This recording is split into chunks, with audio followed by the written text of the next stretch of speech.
Good.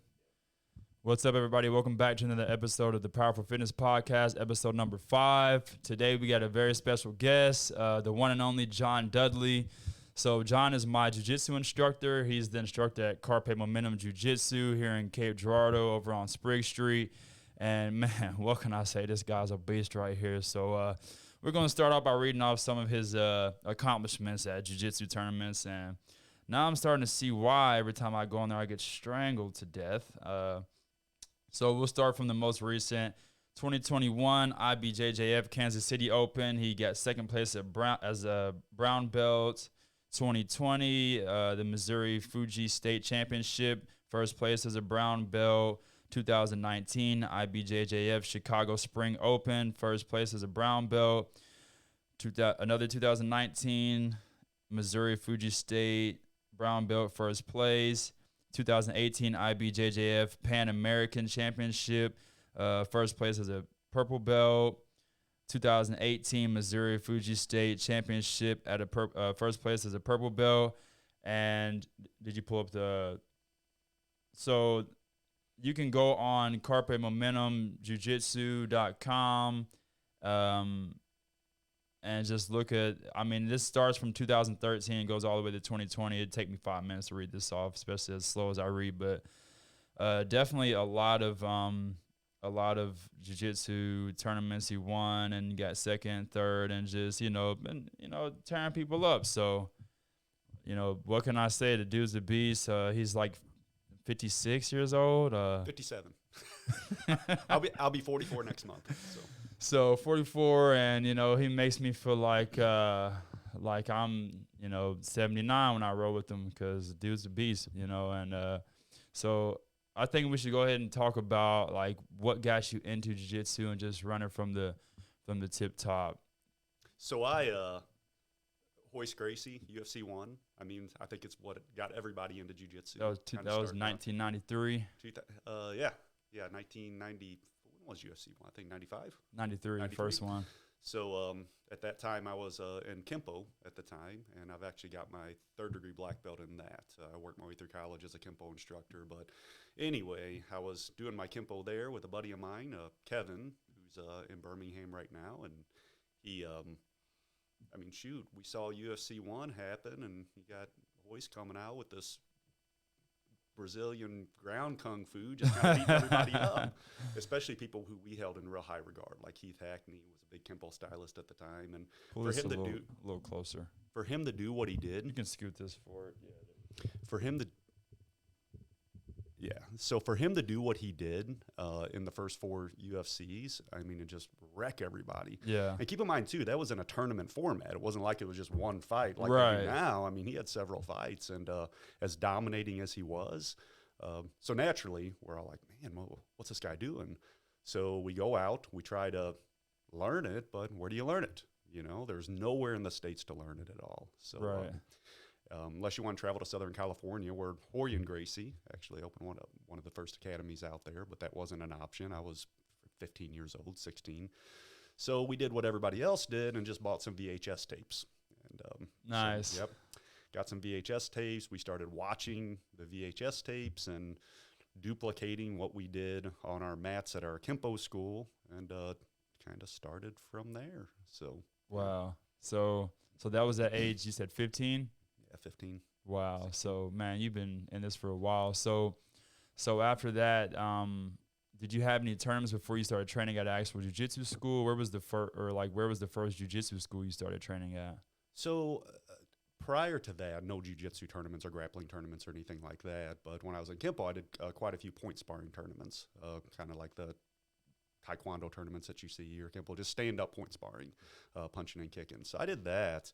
But probably the first tournament I did, I believe, was in, this isn't listed on that one, maybe 2008, 9. Donnie Davis. I don't know if you know Don Davis. Yeah, I know Don. All right. Yeah. So Donnie actually held a tournament down in Sykeston. Okay, yeah. And it was me. It was Dalton Toombs. I think Darren was there as well, Jones. So me and Darren actually go back quite far as well. Wow, that's cool. And went down there and did this tournament, and it was funny too. You were a white belt? Yeah, yeah. So- What? No, so I was. Pardon me. I was a blue belt. I was a blue belt. Okay, so where were you training at then? So kind of rewind a little bit from 95, 96 up to about 2004. I didn't do any formal training. We just did it through kind of tapes and stuff like Right. that. My brother was a little bit involved with it. He actually ran a Kempo school in Paducah, Kentucky, and he got kind of into grappling as well, just like I did, but it was all through tapes and stuff like that. Okay. Anyway, when I was traveling down there, kind of visiting with my brother, I ran into Jason Hawkins, who runs Three Rivers Martial Arts out of Paducah, Kentucky. Okay. So and at that time I was actually working in industry, but me and a buddy of mine, same buddy, Kevin, who went to the Kipple School, he lived in Illinois. I was working in Advance, so every Friday we made the decision to where, you know what, after work, I'm going to take off, go pick you up in Illinois, and we're going to hightail it down to Paducah and start training every Friday. And we did that for a year and a half, something like that, just to hit one class with Jason. We pay a drop-in fee, and then we would take what we learned, come back, and at our Kempo school, And wreck everybody. well, the owner of the school let us. He called it just that wrestling stuff. You know, Kempo's very much a stand-up striking art. Yeah. He let us hold a grappling class. So Kevin and I would take what we learned, then come back and practice it, and held a grappling class, and it wound up being a pretty popular class. But it was in 2006. I went to a Hodger Gracie seminar. Actually, Jason's under Hoist and still is, and been to a couple Hodger Gracie seminars, but it was at the last one that I went to in, I think, May 2006. I can't remember the month, but it was in 2006. I got promoted by Hoist, actually. So in the promotion, To I was what like, belt? yeah, from white to blue. Okay. Yeah, to white to blue, because Jason had given me my stripes from going down there for, the year and a half and stuff like that. So Cool. And the promotion was really interesting too, because there's probably, I don't know, 50, 60 people at the seminar. So we had a regular seminar, but at the end, he said, okay, he just paired everybody up. He said, okay, you roll. And so we started rolling, and, after about 6, 8 minutes, something like that, he said, oh, stop. Then he said, you. He started pointing different people. You, go to the wall. You, stay. And there's like half of that group was left, like 25 of us or something. And so he paired us back up, and he watched us roll again. And anyway, kept on doing that until there was like 8 or 10 of us left, can't remember. And then he pulls us all into the middle, and we kind of stood, and he was in the middle, and we were circling around him. And he just said, you, blue belt, blue belt, blue belt. He went around in a circle, and that was that. So Nice. Is this only the strongest today get blue belts? Yeah. So, and I'll never forget too that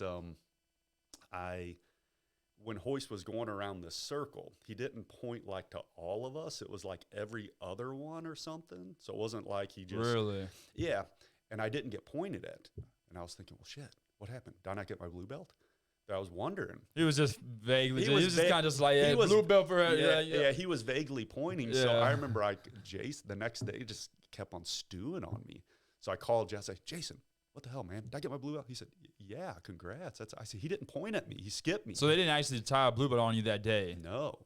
Huh. So when did you get the belt? So I went back to my Kempo school, and, white, yellow, blue, white, yellow, orange, purple, blue, green, brown.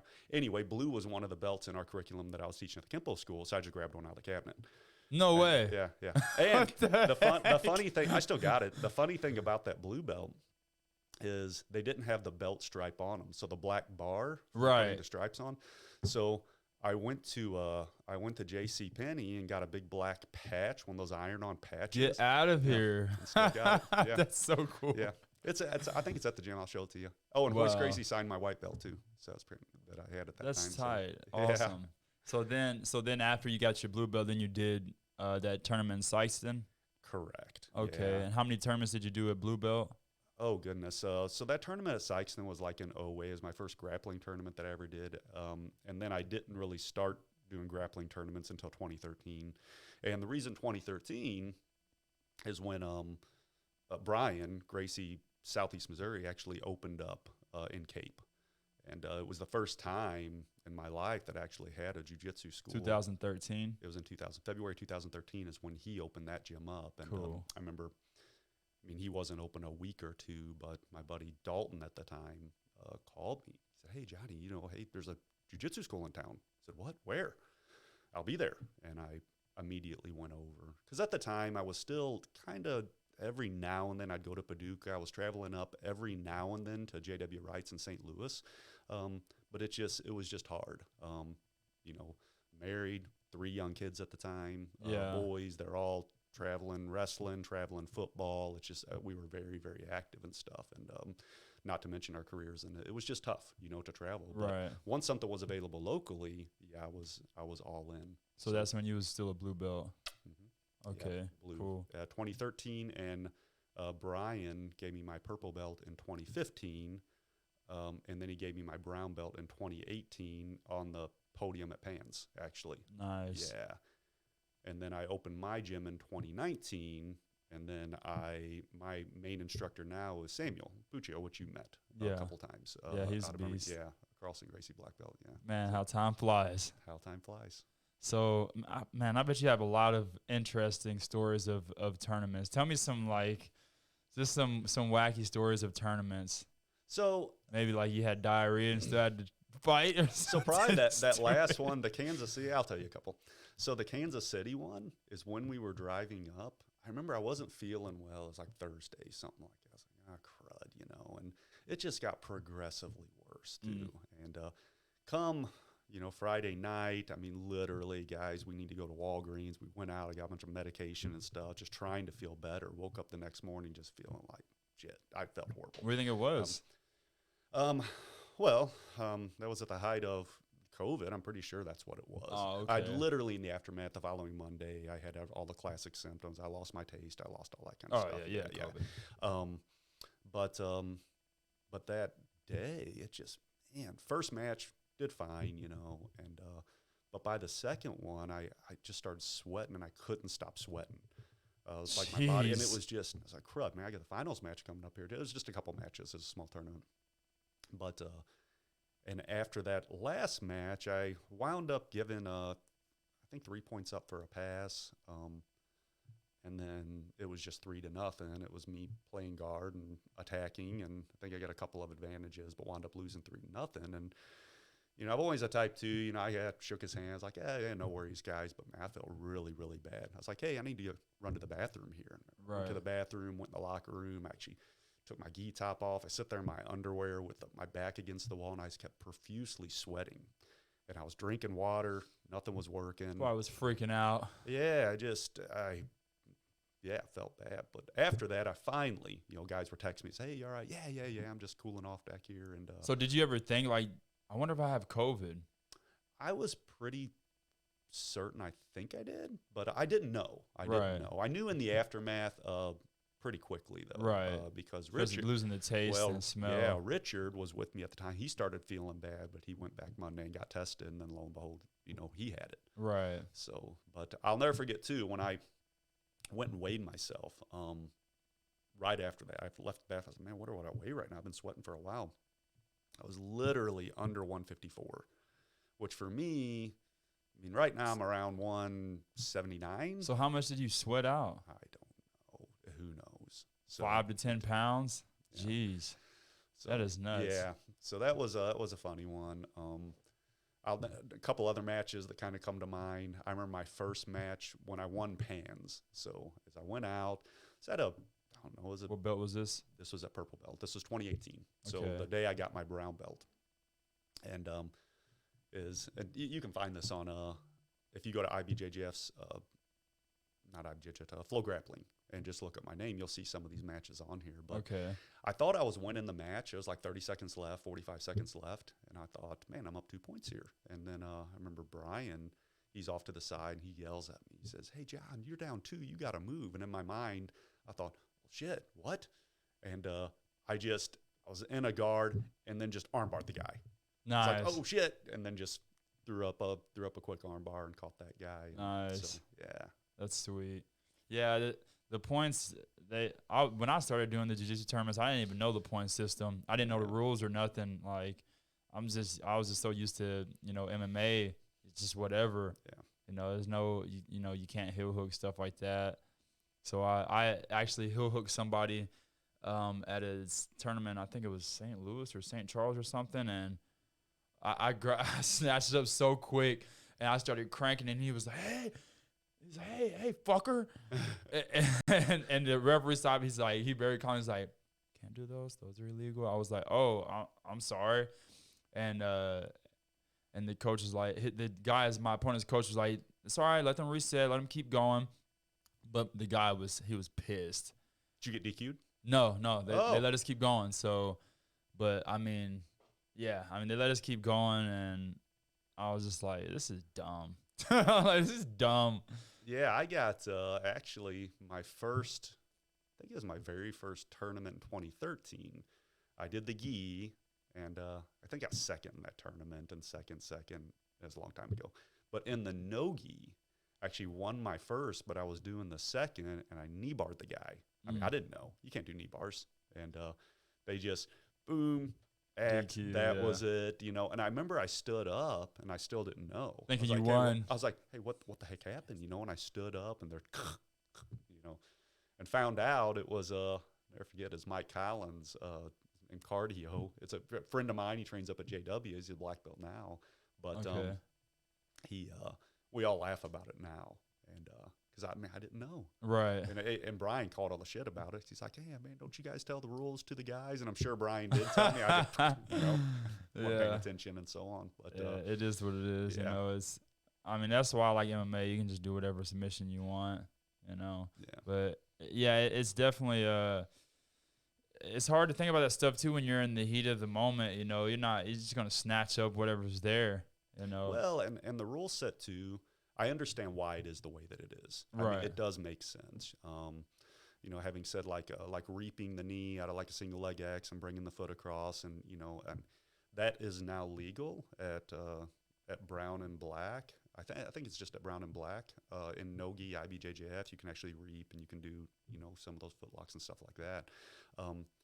But I remember when Brian first opened, to kind of rewind back to 2013, is one of JW's first seminars that he had at Brian's in Cape Girardeau. He came down, and we were all rolling at the end. And, I didn't know what reaping was. Right. It was one of the guys there, and I remember I always did it as a sweep. If you go back and watch the fight between, I think it was Frank Mir and Brock Lesnar, the very end of that fight where Frank Mir actually caught Brock in a leg lock, look what he did. Yeah. He simply reaped him and took him down and caught his leg and knee barred him. So it's a great sweep if the guy knows to turn into it, just drop the knee. If you just try to plant your leg, you're going to wreck the outside of your knee. Right. I didn't know that. We always trained that way, That's back in the days we do like fish hooks and we do all sorts of crazy stuff, Well, anyway, so we were grappling, we were rolling, and I did this to this guy at the seminar at Brian's school, and, his knee popped, and he's like, yeah.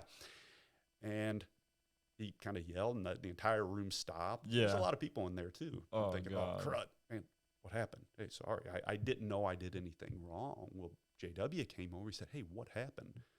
He said, what did you do? The son of a bitch reaped me. He didn't say that because he didn't know. Oh, and, okay. So anyway, I was like, well, here, I'll show you. And I pulled a guy up. Boom. Yeah, I did this, and then check this out. If I drive this leg over, their knee goes to the mat, and he stopped me. So I'm demonstrating a classic, what the hell you cannot do. Right, You're not right, allowed to. yeah. He said, you do know this is illegal, right? I was like, did I break no. It's like I broke a law. I said, am I going to get arrested? I said, no. Yeah. And I'll never forget, I didn't get in trouble, but Jay, he finds Brian, he goes, he just looks directly at Brian, and Brian's like, I thought he knew, and so it makes sense. It's great technique, of course, and I understand why the rules are the way that they are, just for the safety of the competitors, and as if you and I are rolling, and I've rolled with no-gi several times, and where you'll throw your leg over, and I really don't care, it exposes my heel for like a heel hook, but I know when that pressure hits the outside of my knee, I just turn and drop my knee. Right. A lot of guys won't. They will push back, and which will make it 1,000 times worse. Right. Yeah. So, you kind of got to feel that, though, you know. You do. A lot of guys, they don't. And then people get to moving so fast, they don't feel things, so. I mean, I forget about it all the time because I'm going from jiu-jitsu class, MMA class, and it's like, you know, and if I'm not actively doing jiu-jitsu tournaments, I'm not thinking about the actual rules of, you know, what can be done. I'm just doing whatever. And I think, you know, tournaments kind of heighten that too, because why do you go to tournaments? People say, well, I want to get the experience. People want to win. Okay. People, they do. Right. You don't go to tournaments like, well, I just want the experience. But in the end, I believe that if people go and compete, ultimately they would rather win than lose. Okay. Because it's a test. It's a test. Okay. So I know in tournaments, people tend to kind of get blinded by that some. I remember, it was last year at Brown or where I was DQ'd at Pans, or Worlds, or one of them. Anyway, wound up, had the guy in a lockdown electric chair. Yeah, and it's a great sweep. You know, if you watch Hodger Gracie, Eddie Bravo at the very end, that third one, where he had him in an electric chair, and he, you know, was coming up, or had him in a lockdown, coming up underhook, going up electric chair. One of my favorite sweeps. I don't do it anymore, because people, if they roll with it and give up the sweep, not a problem. But if they resist, then it's a problem. It's really hard on their knee. You know, it puts pressure on the outside of the knee, and it popped the guy's knee. He couldn't continue, and I wound up getting DQ'd as a result of that. Then again, if you check it out on Flow Grappling, I mean, it's right there. So as far as the rules go, how's that a DQ? So because of the pressure on the outside of the knee. So if you look at the leg, I have to show you, but it actually puts outer pressure to where your leg is bent here, and it puts pressure on the outside of the knee. So you and I were grappling last night, and you remember I was taking kind of in a position, your left hand was over my head, and I had your outside leg in a lockdown. Yeah. And I wasn't trying to put pressure on the knee. I just had it locked, and we stopped, you know. Yeah, I tapped because I could feel the pressure was about to start coming. You just felt pressure. Yeah, I'm like, which is smart. You're smart. You would have moved, or you would have tapped, or whatever. As far as I see it, that's a submission. But so take that and like amplify it 10 times, that pressure that you felt off of that. And that's what happens with like an electric chair. You get a lot of that pressure on the outside of the knee. Now, at Worlds or Pans during that match, that guy knew that. I know he knew that. He's a brown belt. Itself is not illegal. It's it's illegal if the leg is up on the shoulder. It's not illegal if the leg, when you underhook the leg, it's in the crook of the arm, which I found out after that because I thought it was legal. But okay. So there's a lot of these little nuances in the rules, and I take ownership for that too. I mean, if you're going to compete at an event, it's your responsibility to know the rules. And so I remember I was asking another guy afterwards. Actually, Heath Pedigo was there, and he said, "Hey, what happened?" I started to explain it, and he pulled up one of his other guys, Spatch, came up. He said, "Hey, what happened?" And then I started explaining. He said, "Oh, yeah, be sure next time you underhook the leg, keep it in the crook of the elbow rather than loading it up on the shoulder because it takes pressure off the knee," which made sense at the time. It's like, okay, lesson learned, DQ'd. So keep it here, don't let it go here. Next time we're in the gym, ask me. Yeah, I'll show you. Cool. Awesome sweep, but again, it just happens like that. But the point is, again, this is at a brown belt division, and the guy really resisted the sweep too. And that's where it puts a ton of pressure on your knee. You feel pressure on the outside of your knee. If you would have rolled, well, you're giving up the sweep then. You know what I mean? So, and I think in competition, people get oftentimes kind of blinded by hey, I want to win. You know, I want to resist. Right. So, yeah, I'd rather not get my legs snapped in half. I do. So, man, I got a lot of questions. I should have wrote them down. So what do you think is like, how do you really think a person progresses in jiu-jitsu the most? As far as training itself, hoping this doesn't come back on me, through live training, through live rolling. I mean, those are the times too. I mean, we can go in. Teaching jiu-jitsu is the easy part. It really is. I can teach technique. I got to know a lot of techniques and stuff, but showing a technique is easy. You know, it's very objective, meaning, hey, I grab here, put your hand here, drop this here, do this, okay? It's a snapshot of a sequence of movements. But as far as Now, how many times I've shown techniques, then people get really excited. They go in, they roll that day, and then they come back to me and say, yeah, John, that shit doesn't work. What do you mean it doesn't work? Yeah, it does. You're just, well, I'm doing exactly what you told me to. Well, obviously you're not, because it's working for me. And the difference is there too is all the little nuances and not taking into account that your opponent's going to actively defend everything. Danaher actually had a little post on this not too long ago, which I was appreciative to see it, simply because it's something that I've always really strongly believed in, that in order to make something work, you need to expect your opponent to defend everything. Right. Okay. So if I want to get really good, pick a technique. If I want to get really good at an arm bar or something like that, well, as I'm going for that arm bar, then I need to expect my opponent to defend it. And what are his defenses? Well, hell, if I know, the only way you're going to figure that out is try to do 50,000 arm bars and then start keeping track of what your opponent is trying to do to defend it. And then take that into account and counter the defense. So I believe you only can get that through live rolling. You've been to a lot of my classes. I tend to talk a lot of tiny little details, but if you pay close attention, pretty much all those details revolve around what my opponent's going to do to defend what I'm trying to do. Right. Does that make sense? Yeah. I can explain that, but in my experience, most people don't retain that very well. What they do retain is they go out, they try something in a match, and they're just getting it shut down over and over and over again. And then they're like, shit, I want this to work. So they take it upon themselves to go ask, hey, you come to me, John, every time I try this, I'm getting caught here. What is the problem? Oh, so what I do to do that or to defend that is this, that, or whatnot. Does that make sense? Yeah. I believe another thing too is always looking at the opposite side of a technique. So if you want to learn, let's take the arm bar example. You want to get really good at an arm bar, executing an arm bar, then you need to get really, really good at defending arm bars. So, and vice versa. You want to get really, really good at defending arm bars, get really good at executing an arm bar. So for example, when I'm executing an arm bar, what are the defenses? Well, I don't want my opponent's hands together. I don't want him to be able to put his thumb towards my chest. I don't want him to be able to, get his head under my legs and so on. So when I'm executing the arm bar, I'm actively taking all those things away. So if I'm defending the arm bar, then same thing. I know what my opponent needs to do to execute the arm bar. Well, let's keep the knees pinched together. Let's put the foot under the head to prevent the hitchhiker escape. So in my mind, I'm trying to prevent my opponent from doing all those things. Does that make sense? Right. So you're always looking at the opposite side of it. I like to play back. I'm always chasing the back.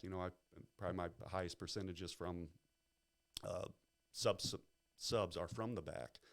But I spend so much time on back retention, so much time on just, knowing what my opponent needs to do to escape a back position just so I can maintain a back position better. Because if I can escape it really well, then basically when I get on somebody's back, I take away all the things I know I want to do when my opponent's in that opposite position. Does that make sense? Yeah. So it's real, to me, it's very kind of analytical. What do you think about studying film? I think it's great. I think it's one of the only real great ways to see things that you're doing that you don't realize you're doing. Does that make sense? So people can tell me, it's like, hey, you're doing this, but when you watch your own film, you can actually see yourself, what you're doing and what you're doing wrong and maybe what you're doing right as well. So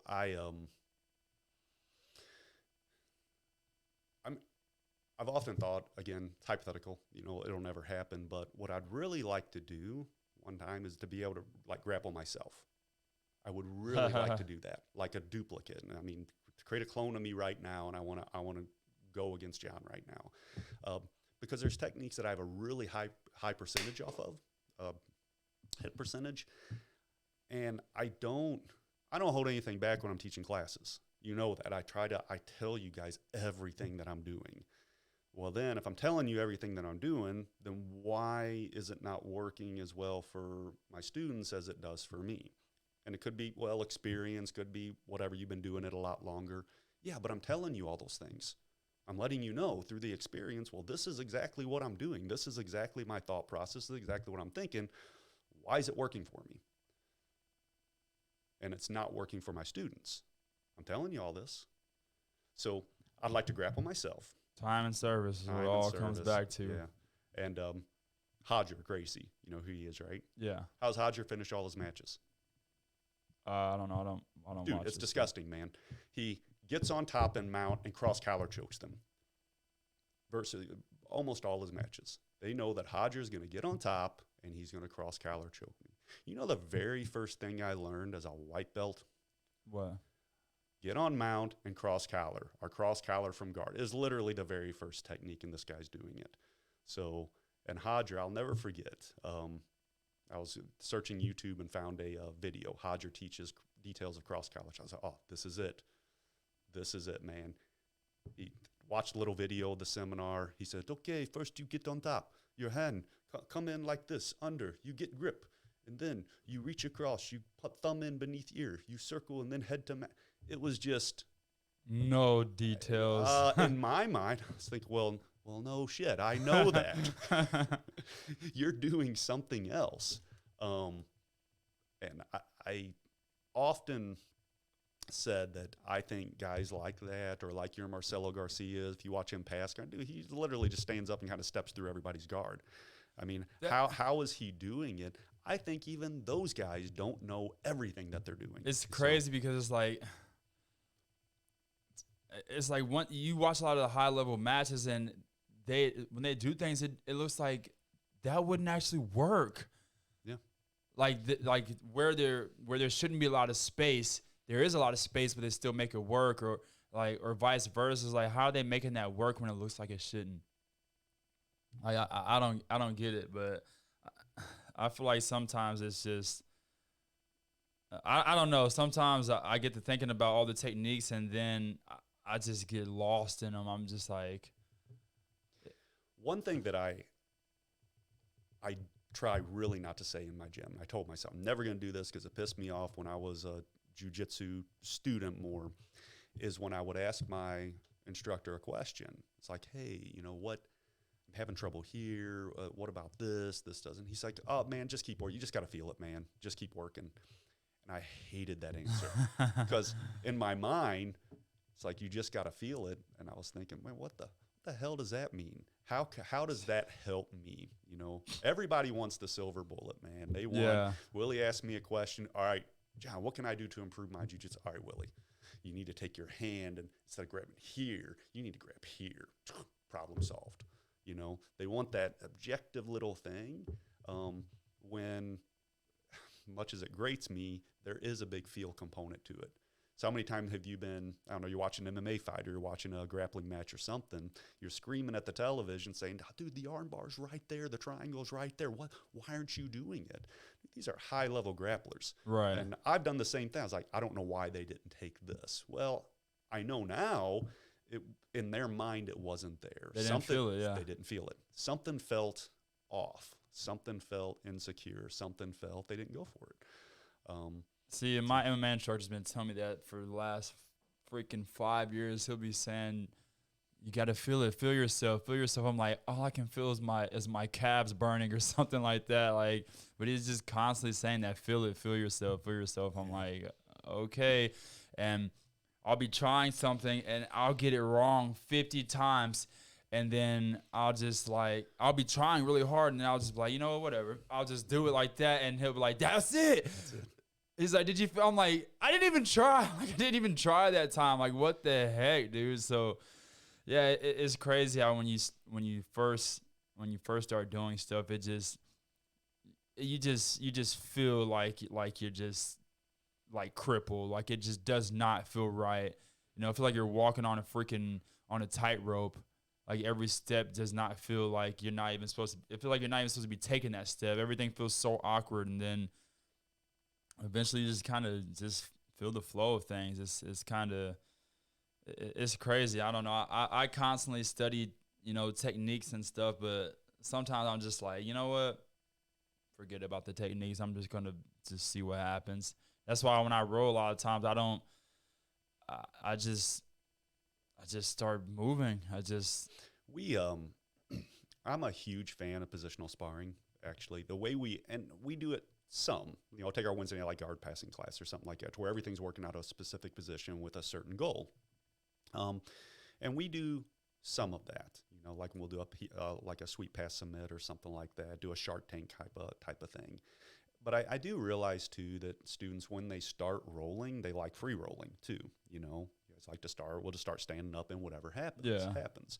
But I do think it's not necessarily the best way to progress, that people need to work out of different positions. I'm a big fan of working out of negative positions. So when we do positional sparring, I like people to start on my back, start in side control, start in mount, for a couple reasons. One, it helps with my escapes naturally, but it just increases confidence overall in my techniques. If I know that my opponent I get in a shitty position, well, I'm just going to escape. You know what I mean? Then it lends a lot of confidence for me to start trying things. Like, what if this goes bad? What if you wind up in a bad position? Well, then I'll just escape that position and get back out. Yeah, it really helps you stay confident. It really does. Or stay calm.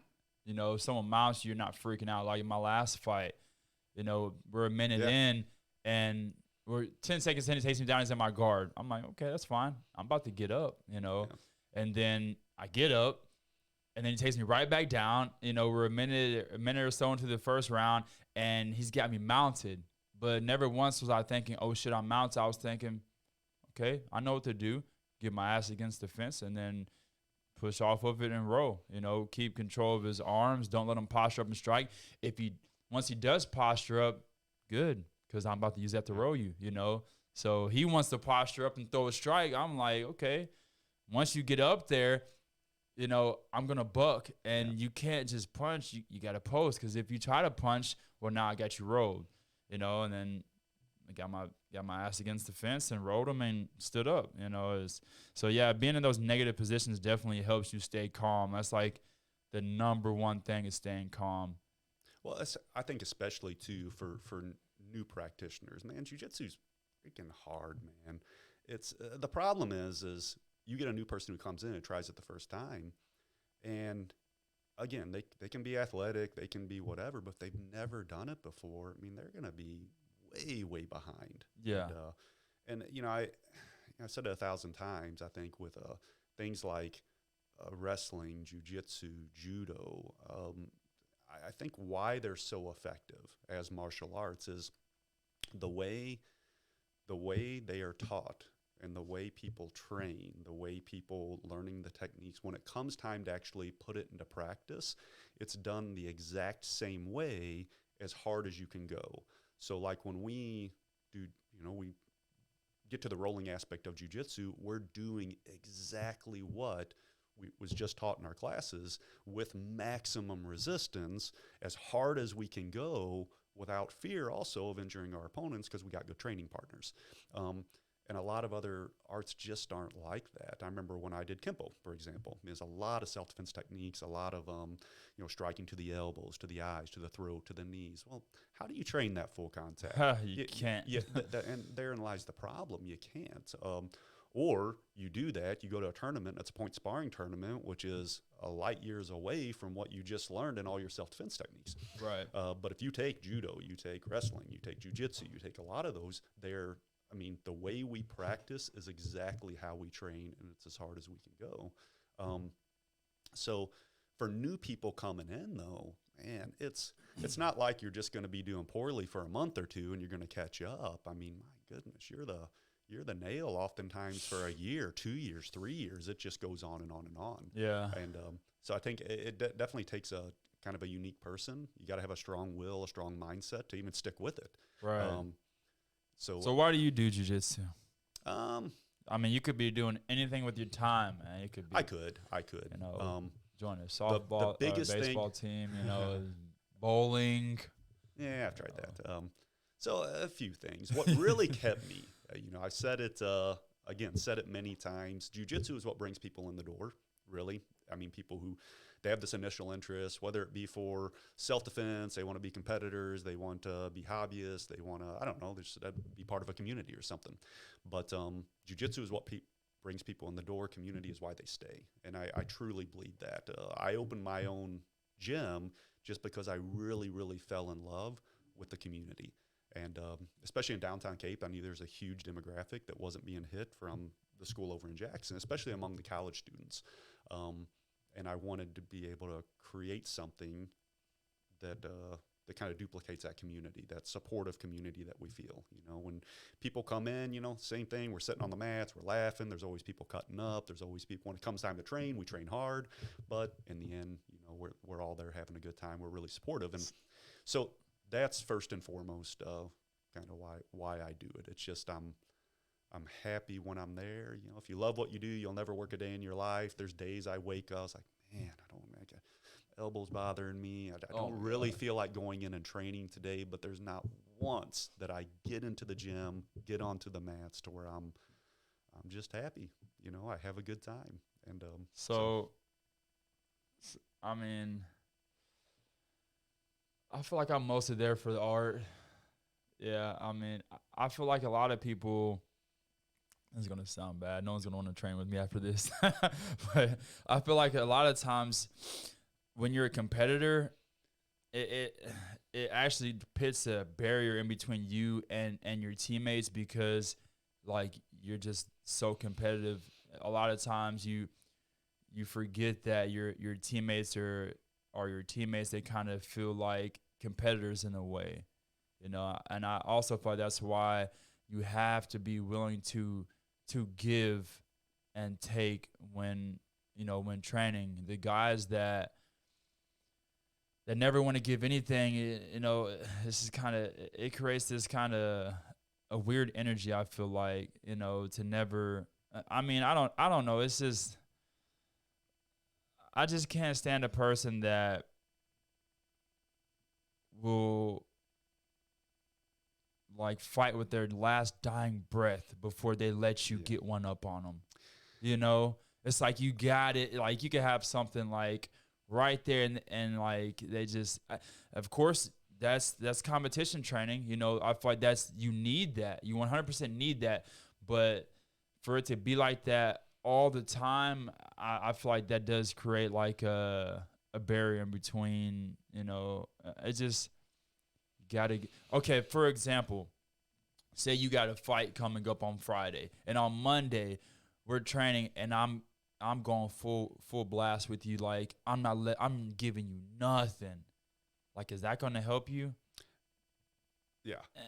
It's like, yeah, I think a few things on that. An instructor told me one time that you know, especially for guys, when people walk in the doors, when I say guys, like your 18 to 30-year-olds, something like that, or even guys in general, when they walk in the door, everybody who walks in the door is competitive to some degree. You know, when we get on the mats, you know, there is the alpha thing going on. We all want to win. We all want to catch everybody and stuff like that, which is kind of silly too. I mean, we're in a training environment. right. The gym is like a lab, you know, that's where we can test stuff and stuff like that.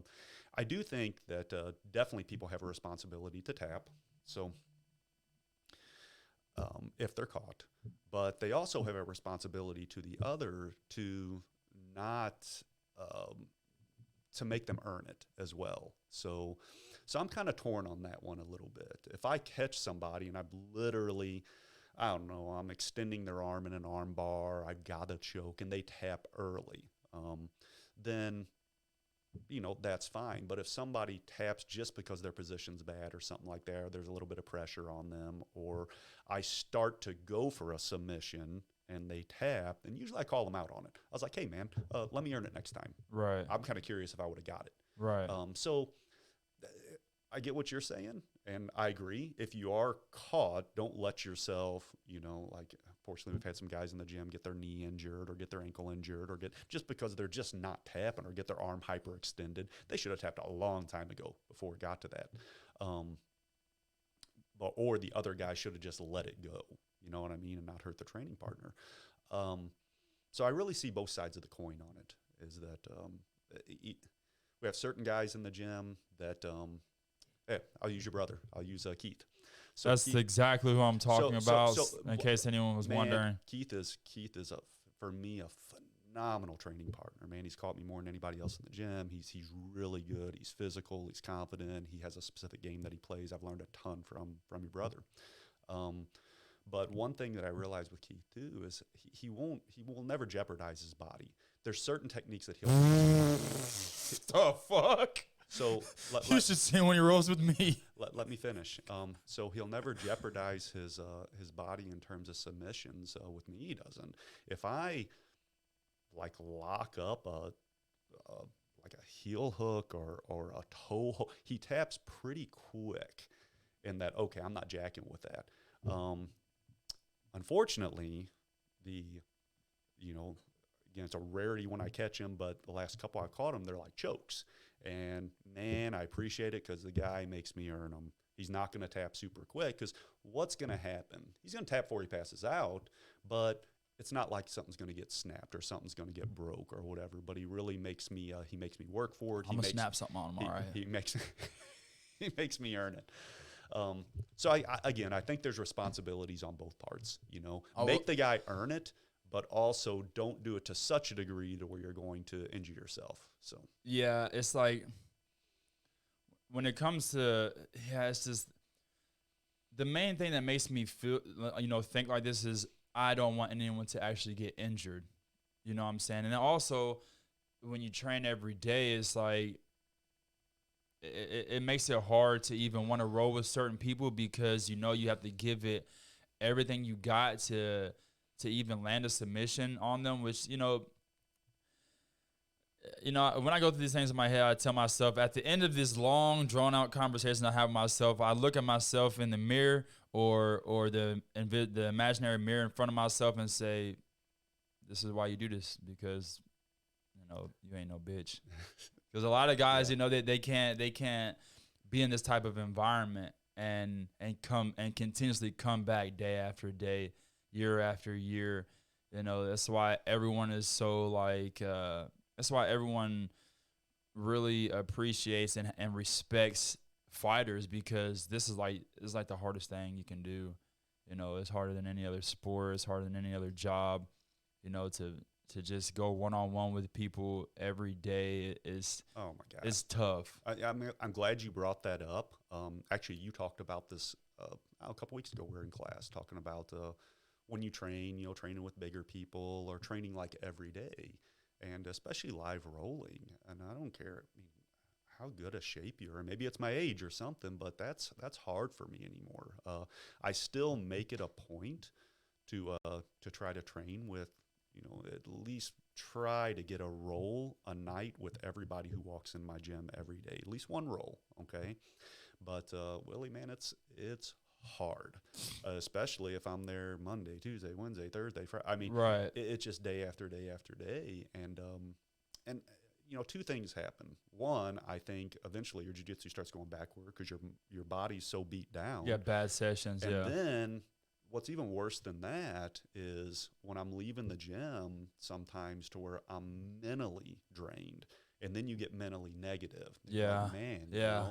So I'm always a firm believer that every time you step on the mat and you train, then you're better than you were before that. Even if you don't feel like you did well that day, you still got additional training in. You learned something, even if you don't know you learned it. Something happened.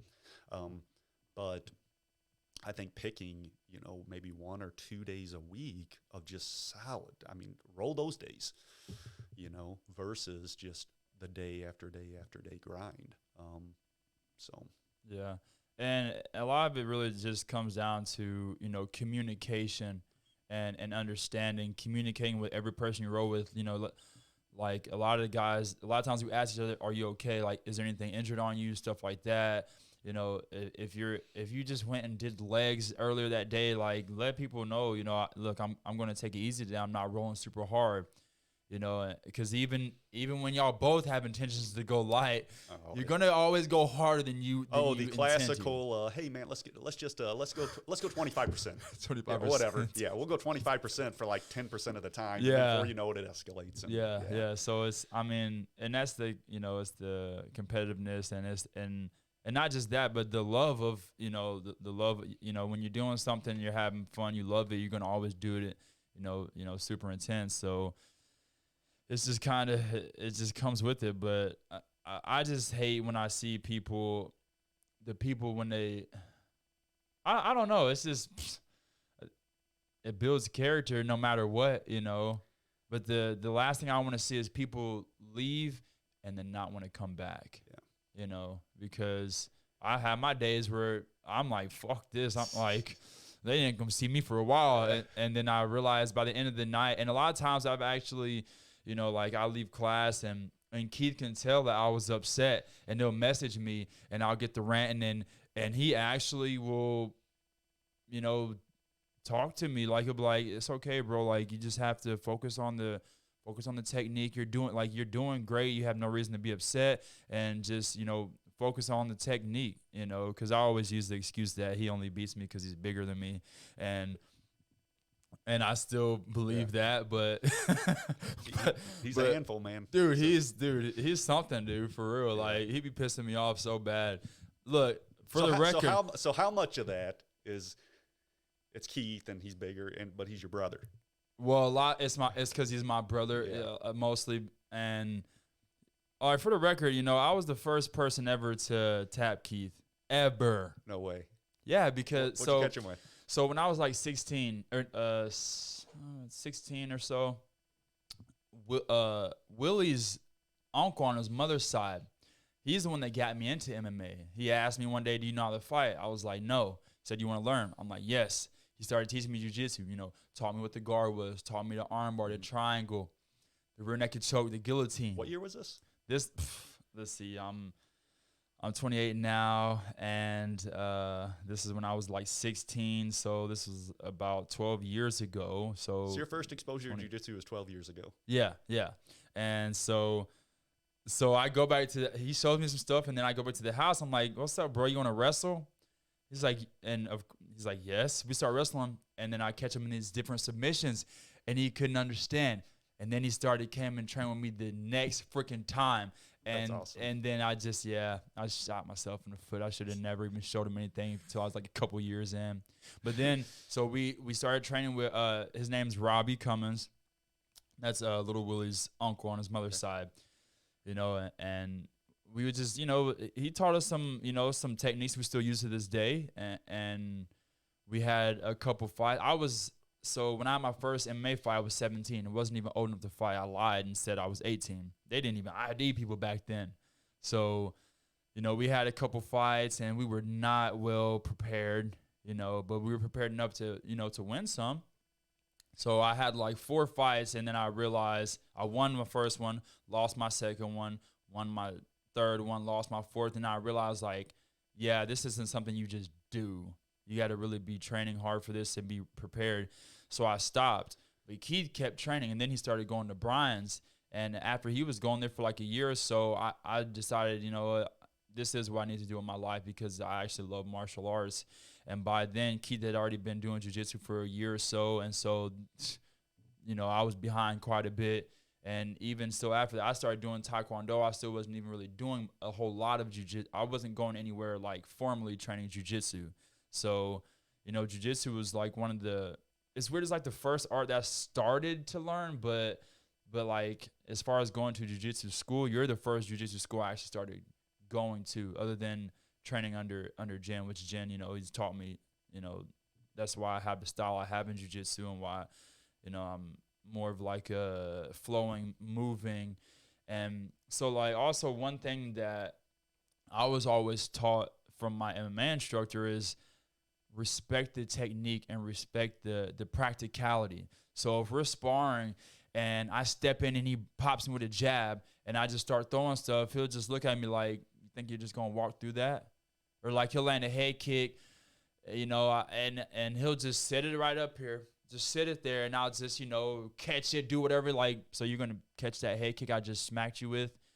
It's just being very practical about things. And so a lot of times when, I just don't like when, so say I toss somebody and it's clean, like boom. But of course I lay them down softly and then they start to scramble up to something, like you realize if I actually tossed you, like you're not about to, like, not at all. Like like I just tossed you, like you're not about to pop back up like that.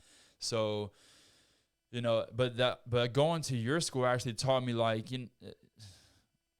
I mean, you have to be brute, you have to give brute strength behind things, so that's why, I pick and choose,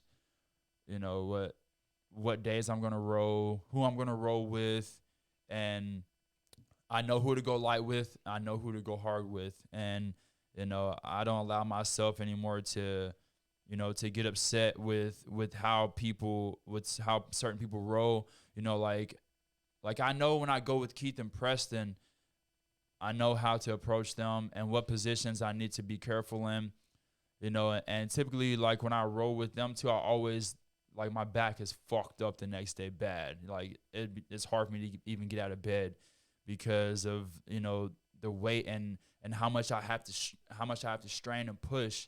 My back always gets hurt. So, you really just gotta know yourself and then know the people you're rolling against to make sure you protect yourself, because, like, even just pushing, like being on your back, pushing up on someone, and everyone has certain muscles that get tight. Like me, I have a certain one on my back. I just want to fillet it off. Like, I just want to cut this thing off because it hurts all the time. Like, it doesn't even make sense. I really wish I had some, like, acupuncture and cape or something. I feel like it. Well, I need some needles stuck in my back because. Well, in order to get if you want to accurately assess the effectiveness of your game, BJJ game, kickboxing, whatever it is, you need to be training with people you've never trained with before that don't know your game. The problem with our gym, and it's a problem with every gym, and I say this a problem loosely, and I'm going to explain, is we've trained with each other so much to where I know what their game is. And I know where I don't want to be with them, and I just avoid positions with them. And vice versa. People who've trained with me a lot know what positions that I like, and they just avoid certain positions with me if they can. If you think about it, how realistic is that? It's not at all. Right. Because you're going in with a bunch of preconceived notions. This person is good at this, or so on. So if I think cross-training, I think training tournaments. I've watched you in tournament competition. You kill it. You do awesome. I mean, that's a testament to the effectiveness of your BJJ game, and because people don't know your game. And can you assert that game over them, somebody who doesn't know it? Of course, you don't know their game Took either. gold at my first gi tournament, so. But of course, you don't know their game either. You know what I mean? But yeah, if you come into the gym, I know kind of what you like to do. So it'd be easy for me to, I'll just avoid it. You about caught me in a heel hook last night, Well, I could avoid that. Take Eli. He's a really good example. He's caught, I think, everybody in the gym with heel hooks and foot locks and stuff like that. He hit me 3 times back to back that one night. Oh, yeah. So if you want to completely nullify Eli, I just, sometimes I'll just forcibly enter the game and say, okay, what do you got? You're not going to foot lock me. And I'll play his game with him. But, man, if I were to, I don't know, if it was a tournament match, why would I actively go in and let him have his A-game position? I'm going to get my A-game position. So you're good at knee locks. I know you like to go to K-guard. I know you like to play half guard. I'm just going to stay on my knees. And I'm just going to pass your guard. I'm going to pressure pass you. I'm going to keep my feet away, and it just kind of kills his game. So just take him out of that element. The point I'm making, though, is I only know that because I've rolled 10,000 times with Eli. I know what he likes to do, and it's easy for me to avoid it. Now, you take Eli. I remember the first time I took him, I think he went to Birmingham with me. But anyway, first time that he cross-trained, and he actually did quite well because people didn't know his game. Right. And to me, again, he didn't know their game either, but it told me one thing is that, man, Eli has a game that's not just effective, but he's able to assert it. he's able to get to his position when people don't know what's coming. People, new people. Does that make Right. sense? So that's why I'm a huge fan of cross training. I'm a huge fan of competitions and stuff like that, because people don't know what your game is. Right. Yeah. Yeah. One thing, my MMA instructor always would say, don't have favorites. And when he would see you're doing something a lot, he would tell you every day, stop doing that, to force you to start doing other things. Like once you get good at something, it's like, you're still going to do it, but don't do it so much and start working on your other things so you're very well rounded, because, that's the best way to be, for And real. that stuff never goes away either. So, in that, remember Brian told me one time, came in, he said, "Hey John, so for the next month," he said, no closed guard. You can't close your feet together. You can't cross your feet like this." And I was thinking, well, what the hell? What do you mean? I think I was a purple belt at the time. It's like, you serious? He said, yes. And because again, I was all closed guard, all quarter guard, all getting this position, just saying things over, get to close guard, go to quarter guard, arm bar, close guard, quarter guard, sweep, bow and arrow, close guard, quarter guard, choke, close guard. It was just the same techniques over and over again. And I did, and it sucked, and I got smashed for a while, but it helped. And then in the end, after that month, I realized, well, shoot, I still have all that old stuff. So August 2016 through December, I think I've told you, everybody knows, I went through a whole series of knee surgeries. It was kind of the worst point during my BJJ journey. Yeah. Is, August, wound up having a meniscus surgery in my right knee. They did the surgery, found out that the knee's really jacked up, and I got put on a transplant list and had to get a live tissue replacement in my knee in December, early December. And then by the end of the December, I had another surgery on my left knee, had a complete meniscus tear, a bucket handle tear, to where a big chunk of my meniscus, That's where it like rips and folds back. Correct. Yeah. And they couldn't repair it. They just had to remove it. Yeah, I watched some videos on them doing that. I was like, what the? They messed up, man. But from January to kind of beginning of April, I was complete non-weight bearing. I couldn't put any weight on my right leg. I was on crutches. Had to spend 10 hours a day in a continuous passive motion machine. I had to lay on my back, and it just moves your leg in and out constantly, so your leg doesn't atrophy, and you can get your range of motion back. And it just sucked. It just sucked in general. Yeah. I couldn't. It took me a solid, I'm not making this up, close to 2 years before, when I was on my knees, I could take my right heel and touch my ass to it again. Which, think about that from a jiu-jitsu point of view. Okay, so if I'm on somebody, No they more got me in a guard, jiu-jitsu. it's literally maintaining posture and guard, maintain kind of anything. I couldn't bend my right Can't leg do back. nothing. So, what happened was I started kind of rolling again. It was probably halfway through the year, June, July, and I was real selective. Went to the little kids class first. I'd roll with them. Then I went to the women's class, and I would roll with the guys a little bit, the smaller guys. And well, anyway, I couldn't bend my right leg back, so I had to keep it straight. Okay, so de la Hiva on left side, my collar sleeve, foot in the bicep, right leg, and the shoulder and the armpit and all that was all developed simply because I couldn't pull my heel back to my ass, all of it. And I actually developed it pretty good. Had to, if I wanted to continue to roll. Right.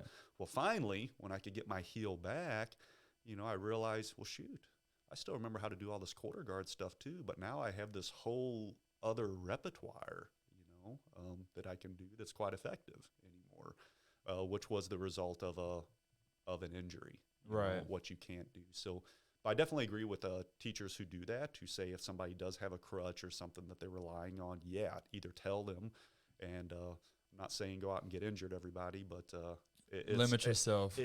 Injuries do limit you, and you can handle that two ways. You can do nothing. You can fold, do nothing, just wait, or you can do what you're able. And I think out of all the martial arts that I've done, jiu-jitsu, that's one of the things I appreciate about it the most. I can honestly see myself doing it when I'm 90.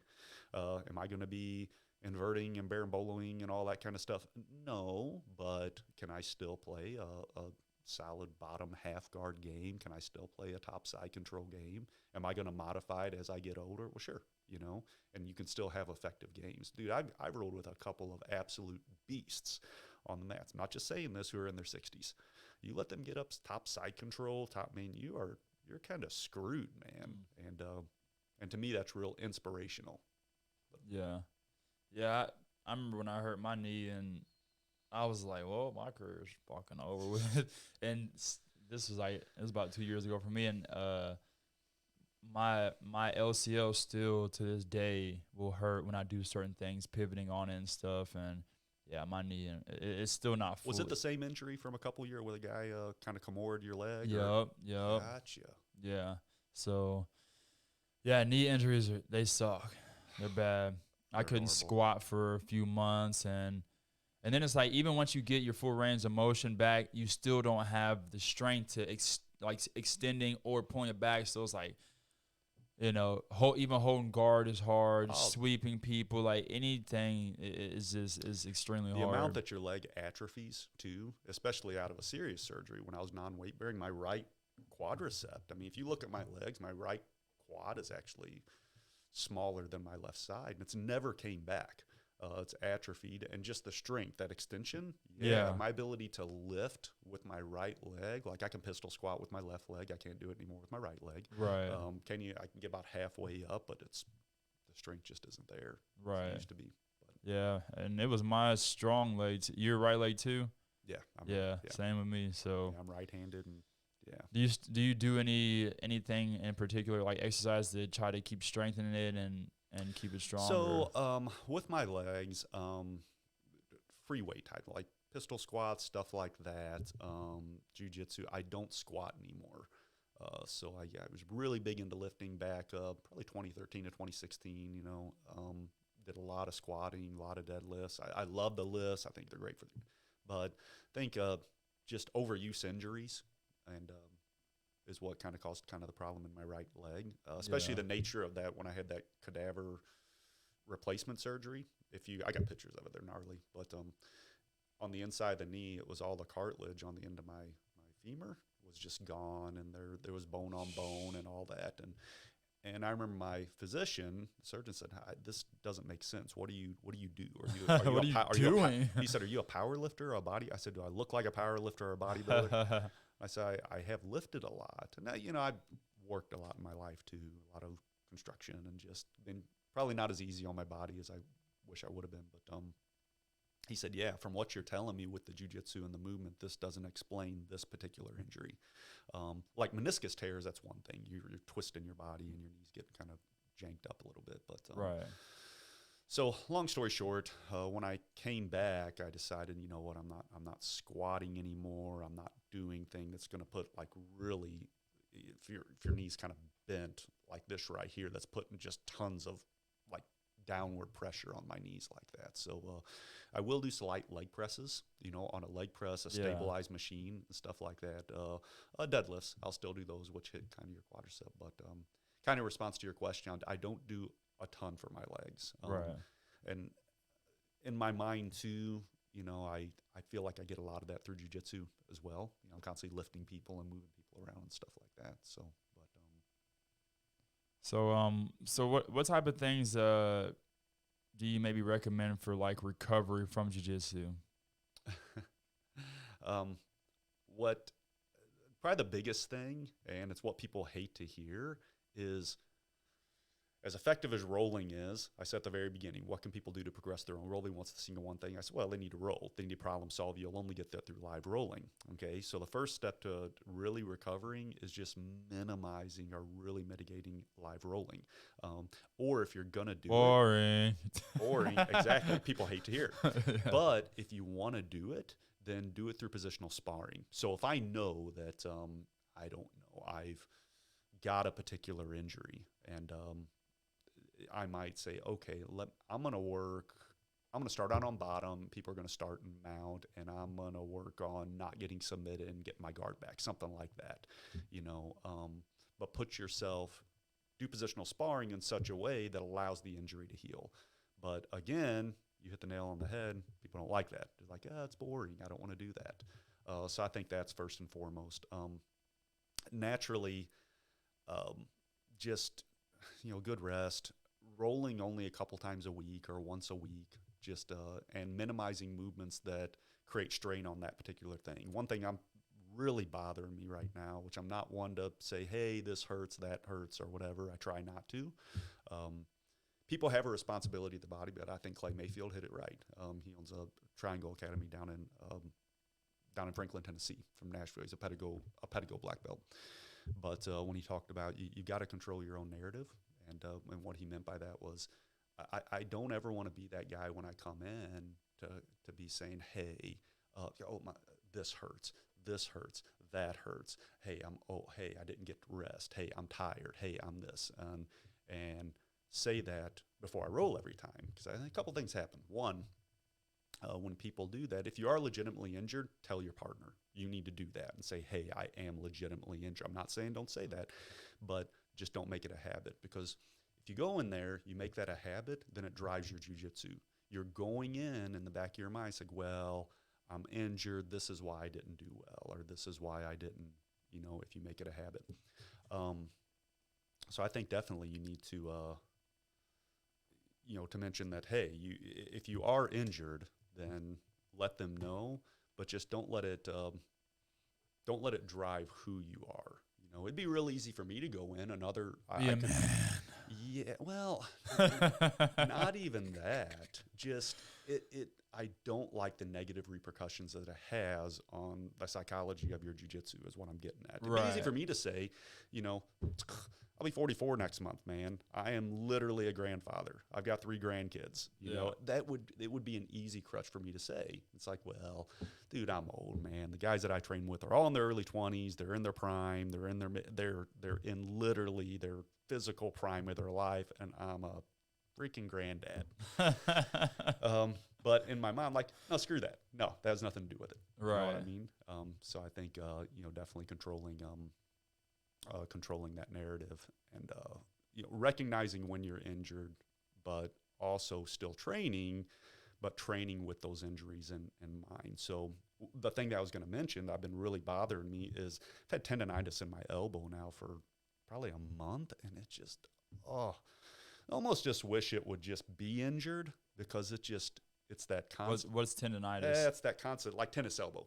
To where you just get an ache in your elbow, and it's just constant, and it's exasperated really, really badly. What's that come from? Typically from like repetitive motion type of thing.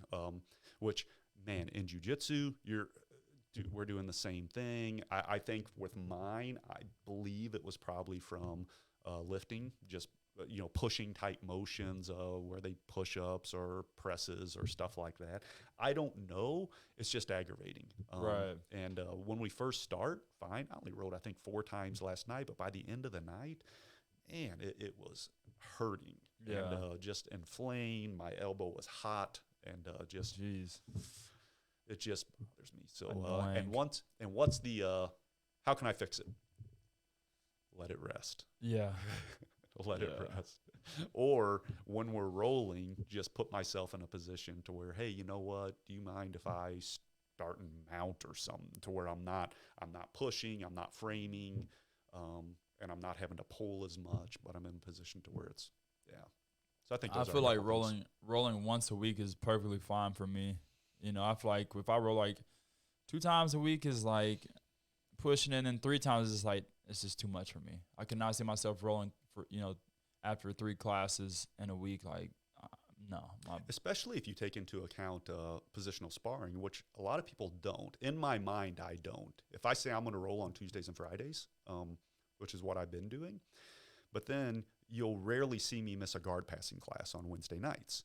Okay, which guard passing class, a lot of people wouldn't argue, it's a physical class, 10-minute shark tank. We're cycling in for 30 minutes solid. What days are we doing that now? We'll be doing that on Tuesdays. No-gi will be on Wednesdays starting next week. Nice. But we were doing it on Wednesdays. But anyway, I'd always come into that class, and I was like, well, I'm not rolling this day. I'm just doing this ridiculously physical shark tank, which is actually more physically taxing than rolling. I actually like doing that, yeah. Yeah, so it's awesome. But I think I agree with you. Pick one day a week to where you're doing live training, and everything else throughout the week would be just positional sparring, getting better.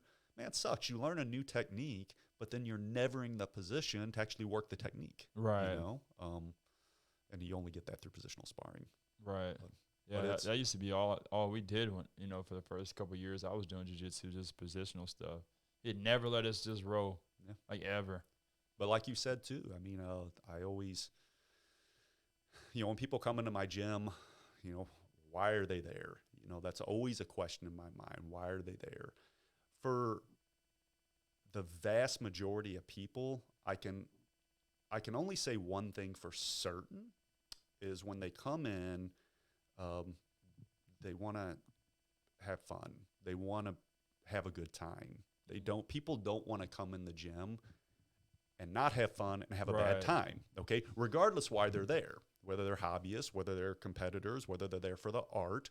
You can be there for the art, but if you came into my gym and you left every day, it's like, man, I hate that. I hate this place. This is shitty, but I'm going to keep coming. Technique is good.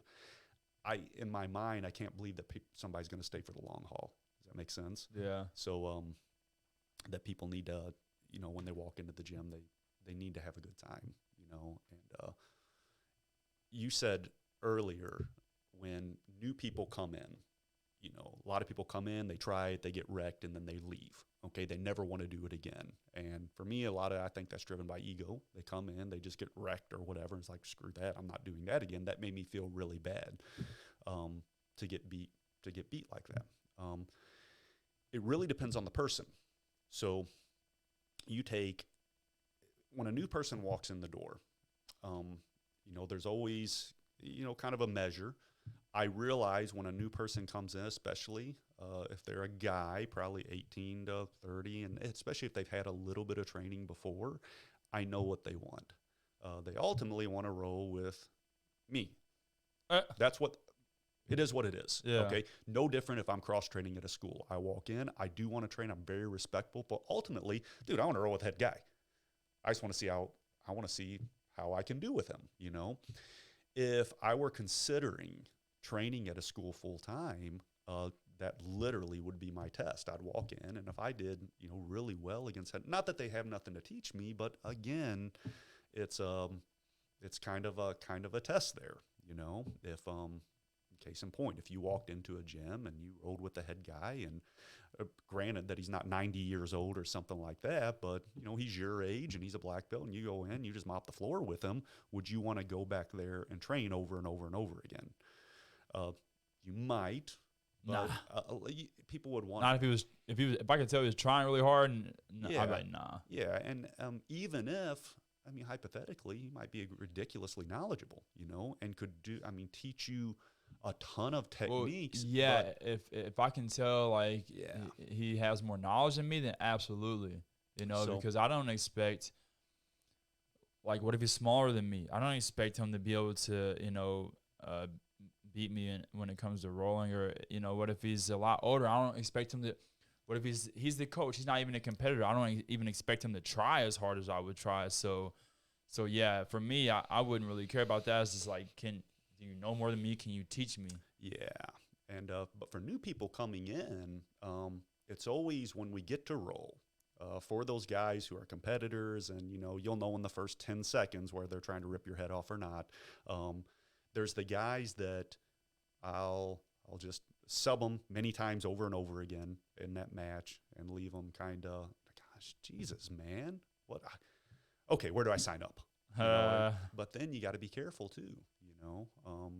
I'll go in, roll one time. I've had people to where that happens.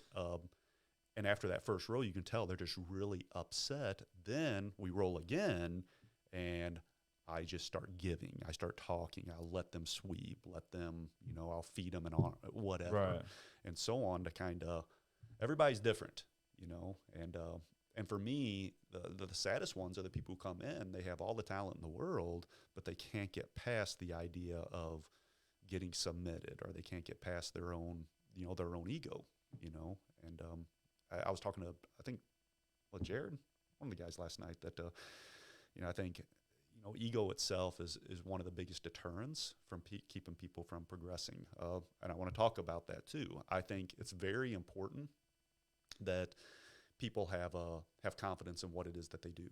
Okay. So, and a lot of people think, well, you need to have a strong ego. You do. But it can't be to such such a point to where it's a deterrent from your own progression. To where if you do get caught, then you're not going to want to train anymore, or you want to leave or something like that. I think you need to have I got an ego. I got an ego to a point. I'm confident in my techniques. I'm confident enough and have enough ego to where I'll try something in a match. I'll go for something, and whatever happens. I believe it's going to work. When I go for something in my mind, I believe it's going to work 100%. And you could say, well, that's ego, or is that just confidence in the technique? Here's the difference. If ego is I go for it and I lose it, wrecked, I get submitted, I get pissed, I walk off the mat, and I don't want to do it anymore. Okay. Confidence is I go for it, it got stuffed, mind goes, shit, why did it get stuffed? Okay, when I did this, he did this, I need to be sure and tuck my elbow in tighter next time or something like that, and do it again and say, hey, I'm going to make that switch, and I'm confident that it'll work this time. Does that make sense? So, have you heard that saying, ego fills the void where there's no knowledge, or something like that? Saying like people have ego because they don't understand, or something along the lines of that. Yeah, it's ego's funny. I mean, you got to have confidence. You got to have ego to a degree, but it's just, especially in our gym, in a gym environment, it's completely stupid. Okay, because we're all competitive with each other in the gym, but why do you go to a gym? Why do you go to there's a reason that I called when I named my academy, the Carpe Momentum, but I pointedly left the word academy out. I pointedly left the word gym out. Okay? A school. I call it a school. Right. So to me, going into a jiu-jitsu school, what's a school? Well, it's a place of learning. Yeah. Okay? You go in to learn, but yet you get in there and you let ego get in the way while you're in a school. Right. Does that make sense? It's a school, especially when we're all on the mats just training. I tell my kids all the time in my kids' classes, why are we here? I make them say it. Why are we here? What's your job? Okay, what's your job while you're in here? And they always say it now, to make everybody around me a better person, to help people around me succeed, help each other succeed. That's right. That's your job as a training partner, is to help her succeed. That's your responsibility to make this person succeed. Right. Even if that means, and with kids, it's funny too, because they'll, I'll show them something, but then they'll try it and they're trying to drill it, but they're literally given like maximum resist. I can stop this. and I was like, well, look, I don't want you to stop it, but I can. I said, well, I understand that, but I want you to do what you need to do to make it work, to let this person succeed at it, even if it means kind of rolling with them or putting your arm in a bad position, because they need to know what it feels like to actually get into the position and land the technique. No different from adults too. When we're drilling, yeah, of course. And adults understand that. Right. That makes sense. So kind of going back to the ego and going back to the live rolling, what's our job? Our job is to make, when I roll with Willie, to make Willie better. Your job is to help make John better, to make each other better, and there. So if you get caught in a gym environment or get caught in a school, right. I mean, see, it just, you want to have an ego like the Rainmaker. See, the Rainmaker, you can beat him 100 times, but you can't beat his ego. I'm always going to find a reason why that worked that one time for you, but it will not ever work again. Well, the fact that you keep coming back to is a testament to what I said. Yeah, you got the ego, but it hasn't been a deterrent to your own progression because you keep coming back. So the second that you don't come back, if you come in, you get mopped up on the mat one night, and then I just don't see Willie again, and then you call me, hey, stop my membership. I was like, crap, man. All right. Come back in a row. I'll let you in. Yeah. Yeah, I get like that. See, one of my biggest inspirations growing up was Jackie Chan. And if you watch Jackie Chan, his movies, like he never gives up. Even when he's losing a fight, like he don't get upset. He kind of just laughs, or he just like, he gets hit in the nose. He's like, and then he keeps fighting. same with the Ninja Turtles, so I have like that, that playful, even if you hit me, it's like, oh, you got me, but I'm still going to keep going. It's sometimes I do get upset when I feel like I got something and then they just like flex and bust out of it, or if I'm going, like, say you're going 70%, if you're both going 70, you almost got it, and they crank it up to 100. You kind of like wish they would have just kept it at the same pace, but it's understandable. And then also, if I get injured, I get upset sometimes. Like, I'll be rolling, I can feel my back. I feel something's like a spring pops. I'm like, ping. I'm like, oh, and then I just immediately get pissed. I'm like, well, because then I know my next 3 days, I'm going to be hurting. I can't train as hard. And at the end of the day, for me, I just want to be able to train hard every day and have fun doing it. So when I get injured, or not injured, but like, I don't know if you really call it an injury, when I get like, when my back gets really tight and I know I'm not even going to be able to look to the right or the left the next day because it's going to freaking send a shock down my spine, it kind of does upset me. So, I just have to try to be aware of what causes that. And I know jumping into rolling 100%, like the first 2 rolls, I really need to make sure I go slow and warm up, because and then also that's why I try not to start with the big guys. I try to go with, guys my size the first couple rows, and then I'll go with the bigger guys, because when I go with them first, I always come out with my back super tight. And, I think it's just from how much I'm straining, Well, we got young guys in the gym too. And in that, I realize there's not warm-up rolls in the gym, okay? So that's why if you notice, we have a big open mat or whatever, my first roll, I definitely look around. If I can choose, if Matt Jones is in there, if Darren's in there, one of them, if Matt Jones is going to be the last one I go with. Oh, for a first roll, he's awesome to go with. Matt's 40 years old, something like that. And he talking about the bodybuilder? Yeah, the big guy. So, and Matt, I met him when I was 15. Man, he be straight flexing me. Well, I met him when I was 15 too. So go back a long, long way. Oh, so it takes it easy on you. Well, he wants to roll slow too, his first match. Like really, really slow. So it's a flow roll, it's a movement, it's not about the size or anything like that, but knowing that I can grab this person, and for that first roll, they're going to let me just move around and kind of first couple rolls actually, before I just blast in, man, versus you grab somebody like Nikolai or something. I mean, my God. It's balls to the walls, just Yeah. right out of the gate, and I just can't do that anymore. One other thing I want to mention too, is I always ask people this after a certain amount of time is what is jiu-jitsu to you? I remember talking to actually Little Willie last night. Ella were in class, and at the very end, I'm always talking to him about this or that and asking him questions. I was like, hey, what is jiu-jitsu to you? What is jiu-jitsu? Why do you do it? What does it mean to you? And it's like, well, it's like self-defense. You can defend yourself. You can do this. And I said, well, really how you view jiu-jitsu, is kind of drives how you play the game, and also can help with your psychology and stuff like that. If you view it strictly as competition, then yeah, it makes sense. Every time you go in and roll and you lose a match, in your mind, this is competition. I just lost a mini competition or something like that. And so finally, said, you know what jiu-jitsu is to me? And it always has been. And I've offended a few people saying this, but it is what it is in my mind. It has always been first and foremost, for me, a game. I view it as a game, as Right. 100% across the board. So if I get caught or if I get subbed, I lost the game. Okay, everybody knows I'm a big chess fan. I'm always talking about chess. I love playing chess. I love following chess and stuff like that.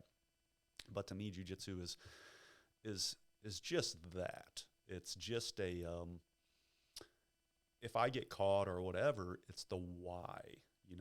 I really like going in and understanding the intricacies of why something works. I love conceptual type teaching, to where I'll say, hey, if you don't want to get swept, keep your center of gravity low, keep your base wide, keep your shoulders above your hips, keep your elbows tucked to your sides. So you're probably going to be okay.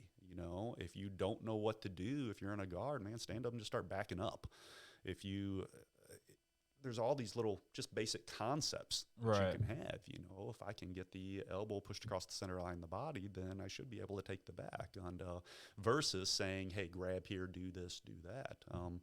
To go back to make a quick like chess analogy, you could say, well, let's play chess. Okay, the pieces move this way.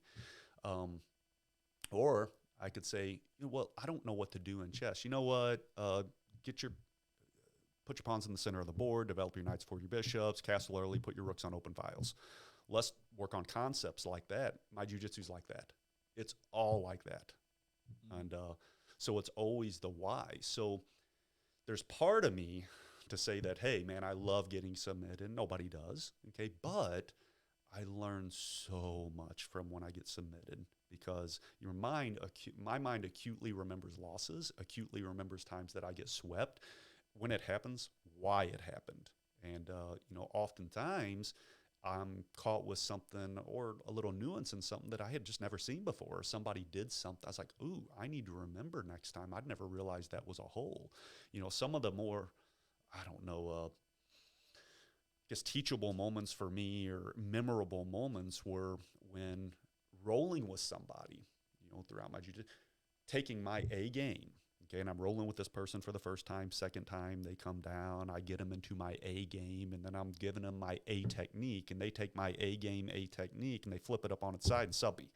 And then they do it a couple times, and then they ask me, why are you doing this? And it usually works. And I want to say, I was like, well, man, this always works for me. What? He's like, oh, no. Yeah, and I can give different examples throughout. I was like, okay. So I just stopped doing it. So here's the question. Should I continue to do it because it works like 99% of the time? Change it, yeah. Yeah. Or should I just not do that on this guy anymore? So there's the question. In my mind, I can't do something and realize the technique is shitty, but knowing that my opponent just has no clue how to defend this and what the specific defense is, I won't do it. Does that make sense? Yeah. Because in my mind, it's like it's like making a chess move that's a really shitty move. Right, because expecting your opponent not to see what his best move is. Right. Does that make sense? Yeah. And I stay aware of that too when I roll with the beginner white belts because there's things you can do, like creating a lot more space, things be super loose. They don't have to be really tight because they're just not understanding the position. But I try to make sure I don't do that. Of course, a lot of times I do give a little more space and less pressure because I don't want to just be trying to smash them or grind on them, when they're still at the lower level. But yeah, you got to recognize what's actually practical against someone that's skilled. You don't want to be doing bullshit and then to get shut down because how you train is how you gotta feed them. You gotta feed them things too. I mean, feed them arm bar, feed people stuff. Right. Especially when they first start, because people be, man, just working for a choke over and over, and you're defending, but I'm taking my hands and literally like putting them up. They're just right. Oh, please arm bar me, please arm bar me, and they'll. Why don't you ever do that for me? I don't have to. You caught me one not too long ago. Dang it. So yeah, but yeah, you gotta feed your opponent things too, so they can develop confidence, so they can see it. Again, if you teach a technique in class and then they never have the opportunity to land it, then how can they get good at something that they don't even know how it feels to do it? Does that make sense? Yeah, 100%. Yeah. And see, when I roll, I know to rely on my attributes, and I'm not a big, strong guy. I'm a thin, long, quick guy. So I try to be fast, and I try to create scrambles and catch submissions instead of like kind of setting them up. Like, I mean, of course, I will set them up, a lot of times in the flow of things, but I try to just keep it moving, keep it going. Then also, like you said, thinking of it like a game.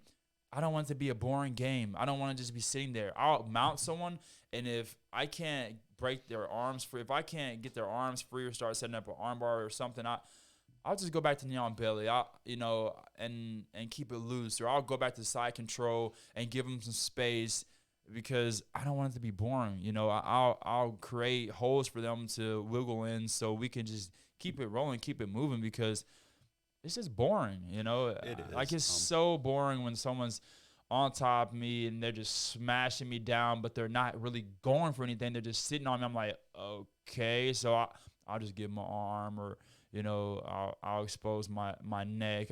Like, I'll just open up, because I would rather it keep going and get submitted and restart than you just sit on top of me for the rest of the 3 minutes of the round, and I did not have no fun. And nothing happened. And J.W. Wright, he said one time during one of his seminars, he said, you gotta let jiu-jitsu work for you.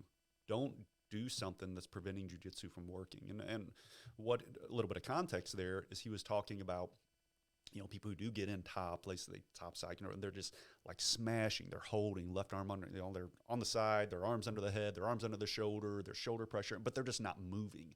The hips are isolated, but yet they're wanting to submit their opponent. Well, how do you do it? How do you do it without letting go? I mean, it's super, super hard.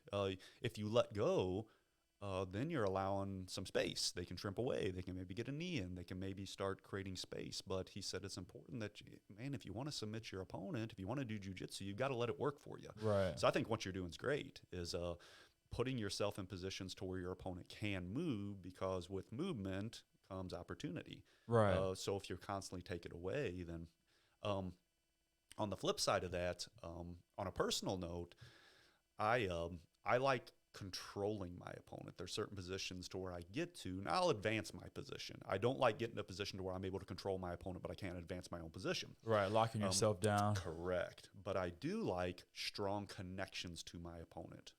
So you mentioned scrambles. It's one thing I wish I was better at. Scrambling by definition is, it's not objective. It's a scramble. It's whoever can wind up in the best position at the end. I think some people are phenomenal at scrambles and some people aren't. I'm okay at them.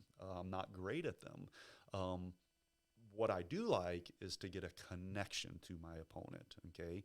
So in gi, it's super easy. I've got a shitload of things that I can grab, and generally I'm pretty good about making connections. In no gi, for me, that's the biggest struggle, is I want a connection to my opponent, but unlike in gi, there's only certain positions to where when I get the connection, okay, you're stuck now, but it's harder to get, whether it be a Kimura grip, whether or not I'm in on a single leg X, whether or not I'm in a laney hook X guard, whether or not I'm in a leg entanglement.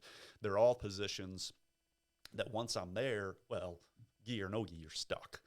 But it's in gi, I guess a good analogy would be, I've got like 50 different ways that I can grab you and kind of lock you down. Right. In no gi, it's a fraction of that. There's only certain positions, and they're harder to get to. And once I get to them, I feel great.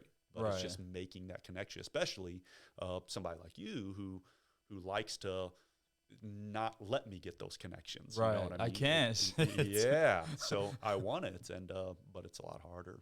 So. No, you can't have it. Yeah. So you know why they call me the Rainmaker? No, I've always wondered.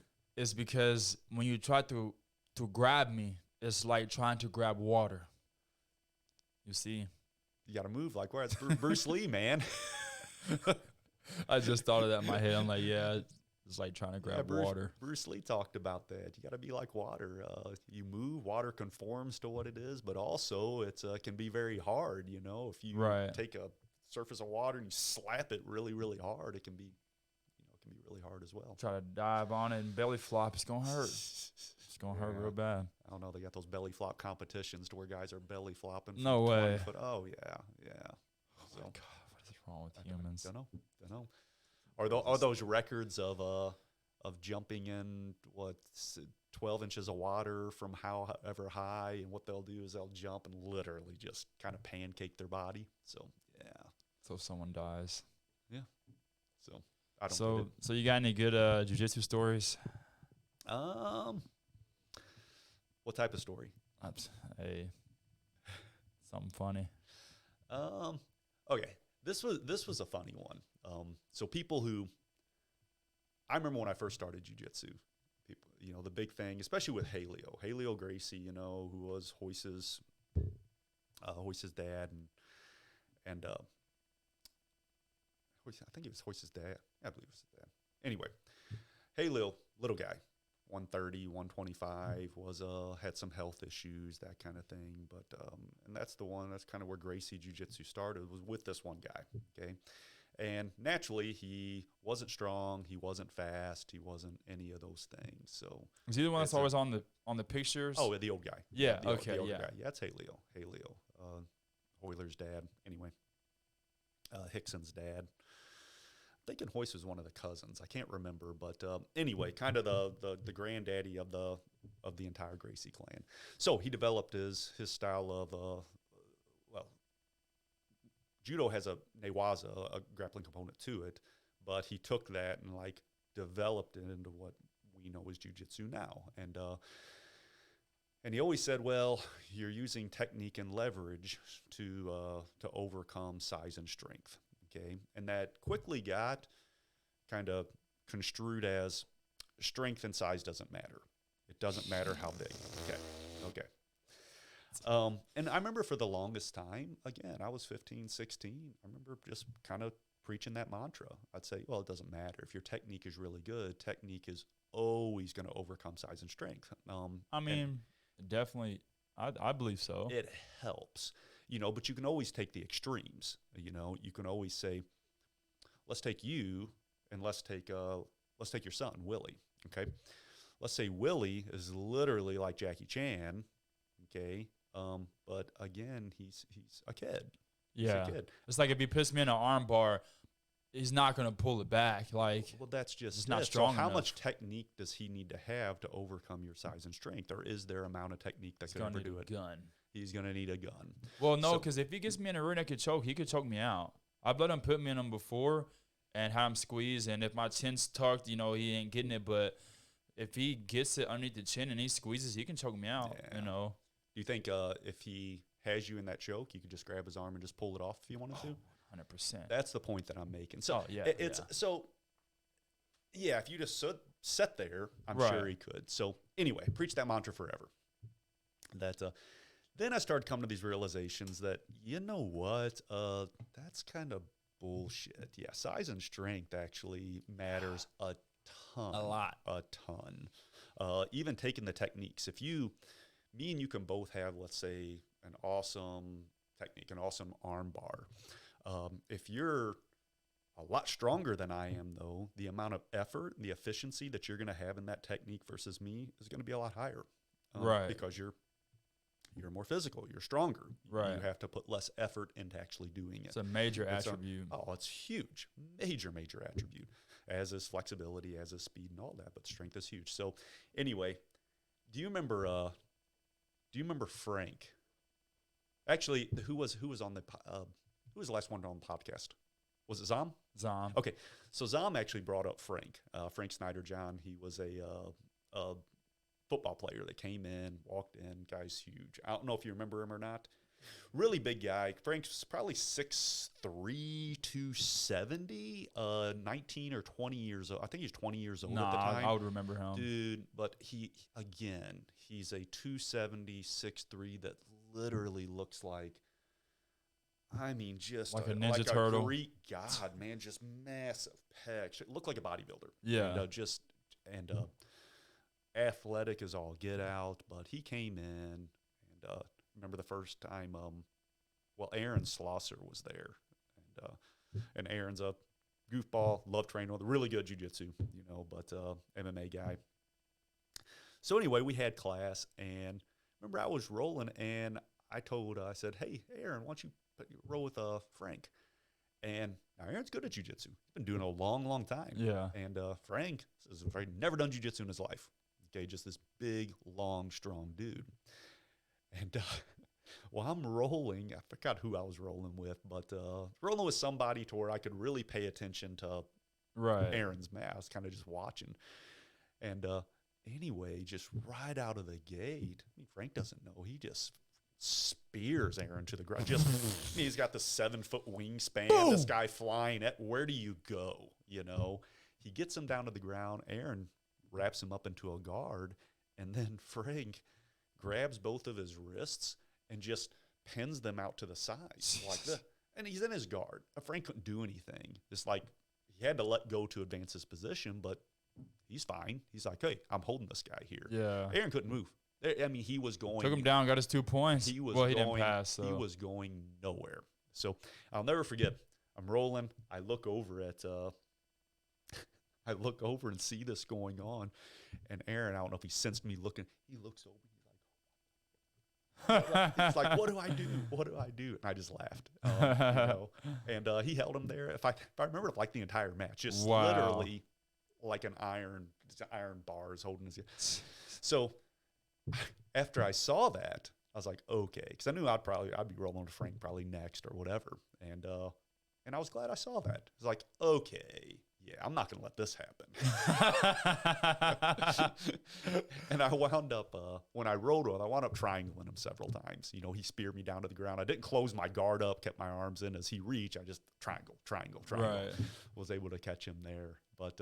I'll never forget that. I still see. I bet he was shocked. I still see Aaron just looking over at me with that, like, what the man? How do you deal with this? Right.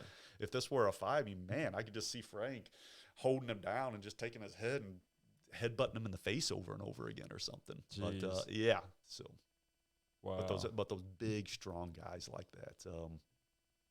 There was another guy that we trained with too, talking about size and strength. Again, me and Matt Jones go back a long way. But his name was Charlie. But we did some training at Health Point for a while, and there was a group of us that just trained in one of the rooms.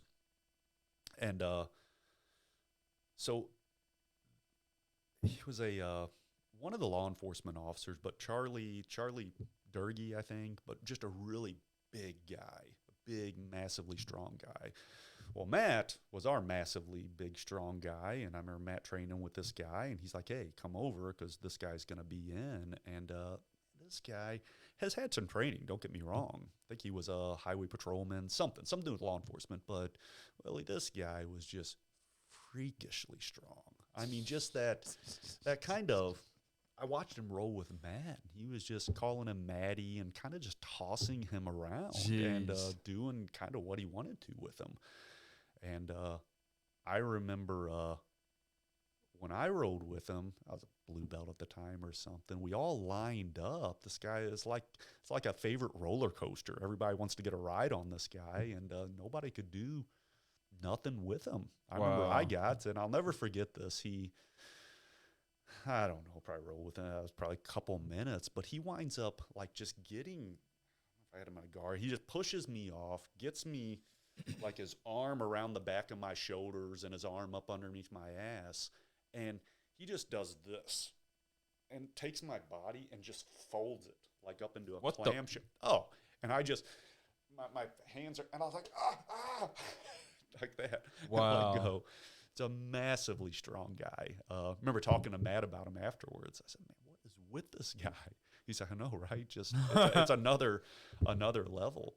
And Matt can confirm this, but I remember he said that he actually went down to a Hodger Gracie seminar at Jason's, and that Hoist, they rolled, and Hoist did catch him, but it took him like 10 minutes. He couldn't do anything with him at the beginning because he's just so massive, just this big, strong guy. Right. And I said, well, what did he do? He said, man, he just, every time he tried to grab him, always kept on moving until finally he got tired. Yes. And then he was able to catch him in a triangle or whatever it is. It's like me going with Preston. I just keep it going. He tapped me a couple times, keep it going. And before you know it, he's tired. I'm like, yes, now it's my turn. Going back with Frank, he was with us probably 4 months, 5 months, but he progressed. Again, athletic guy, good mind, doing sports all his life. He's naturally gifted that way. So he picked stuff up really, really quick. So after a few short months, I mean, he's a monster. I always say give somebody 3 months from where they start to 3 months, especially their sub identification and their sub defense is going to be way the heck up. They start realizing, hey, this guy's he's trying to straighten my arm out. He's going for a choke or whatever. Once Frank realized that, got difficult, and for me, difficult just to catch him in submissions and so on. The only way it worked is when Frank's in, that timer's going on like 8 minutes versus our traditional 5. Right. So, because Frank, you hit 6 minutes, there's just a visible and he Yeah. gets gassed. And I was like, okay, I can actually deal with you a little bit now. I think that about almost all the rows now, my cardio, my grappling cardio has gotten so good. Once that 5 minute hits, I'm like, I still want to keep rolling with this Yeah. person. It's like we're kind of just getting started, or, but I know a lot of guys get gassed out, but. Well, I think it's important too. We need to be doing longer rounds. But we also, especially for competition, we need to be doing shorter rounds too, like going and do 2-minute rounds first to score, stuff like that. Because how fast does 5 minutes go in a tournament? To me, it just goes so ridiculously fast, especially if, let's say, I get behind early in the match, I'm down 2 points or something. Then it's imperative that you make something happen, Right. So I think doing shorter matches as well with a goal like, hey, first to score, first to sweep, first to whatever, first to score 2 times. That's another good one. To where they, we score points, but you have to score points twice. So it'd be like, me and you go, you sweep me, I sweep you, but then somebody else has to score more points. Right. Does that make something like that, or sub, of course, Right. but do that within a short time frame. So how many students actually go to Carpe? So at the right now, I thought there's a couple people there I haven't even really met yet. Yeah, there's always a few people on the books that support the gym, but they're Well, I'm not there 3 times a week, Well, right, but we have people there. Like the chick that was at the 4th of July roll and barbecue, I never met her before. Oh, she just signed up. So Michaela, she okay. actually trained with the Whitakers, but who train at Pedagogues. So she's actually quite a great addition to the gym. But in response to your question, we're probably sitting at between 45 and 50, I would say, between kids and adults. We see on a regular basis, I would say probably 25 to 30 of those. And then the others, I see every other week, something like that. I do have students who they pop in for a class every other week, every third week or something like that. You ever going to do a women's class? I'd love to. Actually, we had women's classes on the schedules. All it takes really to get the women's class going is to get more women in there. Right. And then the more we get, the more will start coming in. And the other thing, too. Because I think a lot of women wouldn't even want to join the guys' class. They don't. If I was a female, I'm like, these guys. Number 2, and again, I'm not speaking for all women half out of them there. stink. I'm not speaking for all women out there, but the vast majority of women in my experience, do not want to come in and do the type of training that we do in our jiu-jitsu. No. The rolling, the throwing, they don't want to do that. Right. Really, they really like the self-defense aspect of it. Right, So, which is what they should be doing. It was like I don't know if you came in and helped with, I don't think you were there for the sorority. No. Oh, that went over like gangbusters. I mean, there was, we had. Oh, yeah, I seen it on Facebook. I was like, why did I not get invited to this? We had 60, 70 women in there. And, you were. It was, that was on the books for several months. But anyway, it was all self-defense. And they loved it. All practical self-defense too, not crazy stuff, but kind of like what we did last night, where, hey, someone grabs you, I'm going to grab their arm, and I'm going to do this, or, I'm going to, somebody knocks me down, how do I get back to my feet? How do I knock them over and get back to my feet? Just stuff like that. But, so we'll definitely continue to do that. But if I could get just a decent group of women, then when I say decent, a decently large group of women, I would actually hold a women's self-defense class a couple days a week. I'd love to do it. So and I've tried it once or twice, and it just never took off. It's not enough. Yeah. What about some of those sorority chicks? Same. Once they're back this fall, a few of them that reached out to me. We're during the summer right now too, so the gym is actually pretty slow. I opened November of 19, and just looking through my biggest months when we have the most students there are September, October, November. School just gets back in session, and the others are February, March, and April. Those 6 months are literally like huge spikes for the gym, which kind of makes sense. It's really around the Southeast schedule, It's around summer. Summer has been historically slow for my gym, to where we got a lot of kids right now out there doing summer sports. A lot of kids are, some of the kids are off with their other parent for the summer.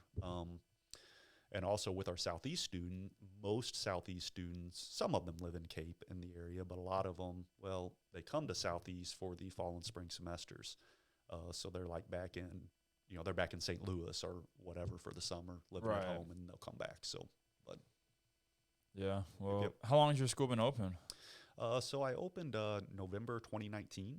So November of this year will be the third year. Heck yeah. Third year open. So yeah. That's cool. No, it's like I said, no regrets. So really, it's nice, man. Yeah. I want to have my own gym one day. It'd be nice. Well, I put a lot of work on the inside of it. And, before I opened up, I remember when I bought the building, I bought it in June of 19 and literally didn't open until November of 19. So 5 months. And people after that first month, people knew I bought this building and it was open under June. It's like, hey, why aren't you opened up yet? This is stupid. I was like, well, this is stupid. You're just losing. I said, well, it's the build out. He's like, just put some mats on the floor and go. And I said, no. I'm not going to do that. No, I knew what would happen. So imagine I just put a bunch of puzzle mats. It would have just stayed that way. Yes, exactly. Now, anytime that I want to make changes to the gym or whatever, or do construction on the inside, it's real. Imagine you come into class next week and I have half the mats tore up. Right. Hey, we're going to train in this little corner. It just doesn't work. All in there. I had this vision in my head of what I wanted, and I did it. And also, it's like, well, why is it taking so long? I mean, just hire a construction crew to come in. I said, well, spend 3 times the amount of money that it took me. Right. So all that work, I mean, I did literally every bit of that. All the framing, all the electric, all the plumbing. I contracted out. You do electric as well? Yeah. So, yeah. Nice. Yeah, kind of do all that stuff. So. Oh, okay. But, smart man. I teach some of that at the university. So, what all do you teach there? So my primary job's at the university. I've been there. I joined Southeast in fall 2007, and I teach in the Department of Engineering and Technology. So we have a Bachelor of Science degree in Engineering Technology that we offer, and a couple different options there, mechanical manufacturing systems, as well as electrical and controls. So I teach pretty heavily in the mechanical and manufacturing systems aspects. Nice. A lot of industrial design, a lot of mechanical design, a lot of solid modeling, computer numerically controlled, basically designing something in a computer and programming a machine to build it for you, kind of make it for you. So do that. Also very heavily involved in the technology management program. A lot of different options there, from construction management to telecommunication and networking to graphics and multimedia, but several others, sustainability, safety. But I teach classes in that construction management. They're building materials and processes. I'm a certified OSHA trainer, the Occupational Safety and Health Administration. That's cool. I do that. A lot to do with industrial, quite a bit in industrial management, automated manufacturing systems a bit. So really kind of they're all in that technology kind of engineering area. I'm an alum from Southeast. I actually got my degree in industrial technology, Bachelor of Science in 2002, degree in industrial management, Master of Science in 2006. A master. 2007, in industrial management from Southeast, and then actually went back to University of Missouri in Columbia and got my doctorate in education and finished that in 2015.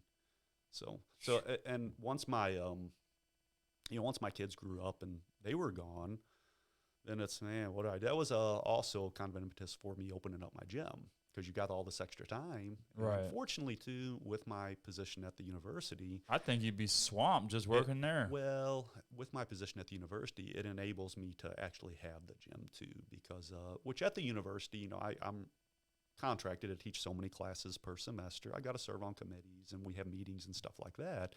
But it's not like I'm teaching classes from 8 a.m. until 5, whatever. Yeah. But and everything that I do at the university too is outside of. I'm not required to be at the university during times that I hold classes at the gym. Right. Classes start at 5:15 at the gym. Right. So it's really just the evening. So there's no conflict there at all. Right. like I said, if I had any other job, I think it would be harder. So how's your wife feel about you being busy all the time? Oh, she's busy all the time too. Oh, really? So, yeah. We've been married quite some time. So I mean, for us to just spend like all of our time together. I mean, this October will be our 25th wedding anniversary. We've been together 26 years if you count. We were together a year before we got married. So she works at the university as well. So she's a nurse practitioner, and she's teaches in the graduate department of nursing there. Yeah, So, my woman does not like how much I train at all. yeah. I'm like, it's my career. Nah, What do you expect me to do? It's a you know, you always ask people, what's important to them. You know what I mean? And for me, I'm at a point in my life to where I've never really been money driven. Just not. I think money. Having said that, I think you need to have a certain amount of money. You need to be able to pay your bills and support your family and stuff. But it depends at what cost that's coming in at. So I could leave the university right now and go take a job in industry making a ton of money. Right? Really? Oh, big time. I could go work in engineering somewhere. I could go work in management somewhere at a large. I mean, there's a lot of large employers around here. They're all over. From Procter & Gamble to M&W to Rubbermaid. You got Havco. You got Shavers Electrical Enclosures down. I mean, there's tons of industries around here. Unilever. They're all over. But the question is, at what cost? Am I willing at this point in my life to work 3,000 hours a year? Have an awesome salary, but literally I feel like all I'm doing is working. Right.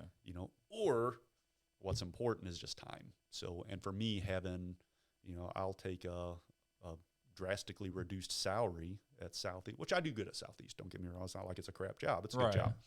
Okay. But it's a drastically reduced salary compared to what I can make in industry. But, what am I doing on a Friday right now? It's literally 11 a.m. sitting here talking to you. Right. I got my summers off. I got a month off during Christmas. I've got, even during the semesters, I'm in class, maybe 15 hours a week, something like that. Actually sitting in class, well, it's a far cry away from 40 hours a week.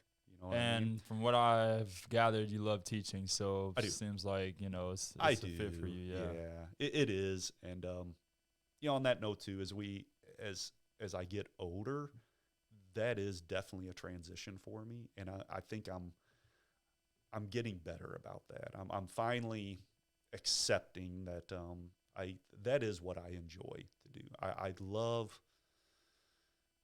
So when I opened my own gym, prior to that, I was always a student. So my jiu-jitsu is all about me. Okay, it's all about my own personal progression. What can I be doing? Who do I need to train with to get better? Who do I, me? Okay. And it's really not about that anymore. Right. People ask me, "Hey, John, are you going to continue to compete?" I say, "Yeah, I definitely want to compete at black belt. I got promoted here earlier this year, and I definitely want to compete just to test myself at that level and so on." But I'll be honest, straight up, competition is always something I can kind of take it or leave it, really. I enjoy doing it. There's always a sense of accomplishment out of doing it. If you go in and I do well in a tournament, when I leave, I feel good about myself. I was like, hey, I did well. But my only reason for competing anymore is twofold. One, I think it's good for our gym, if this guy's competing and having a degree of success. But also, and I'm huge about, and I'm going to continue to do it before I get too old, is I refuse to encourage my students to do something or tell them they need to be doing something that I am unwilling to do myself.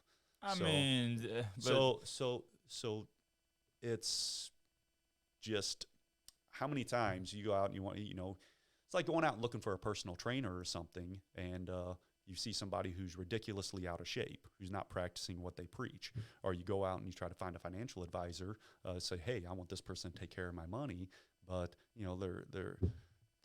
don't look the part, man. They live in a, whatever. Who do you look for? You look for the person to fit the part. And so for me, it's just important. If we go into the gym and I say, hey, we're going to be doing guard passing, we're going to be doing Shark Tank, I'm going to do it with you. I'm going to roll with you guys. If we're going to do, hey guys, I want you to climb this rope 20 times, well, I'm going to do it first. So I think leading by example is important while I can still do it. Right, exactly. That's what I'm getting at.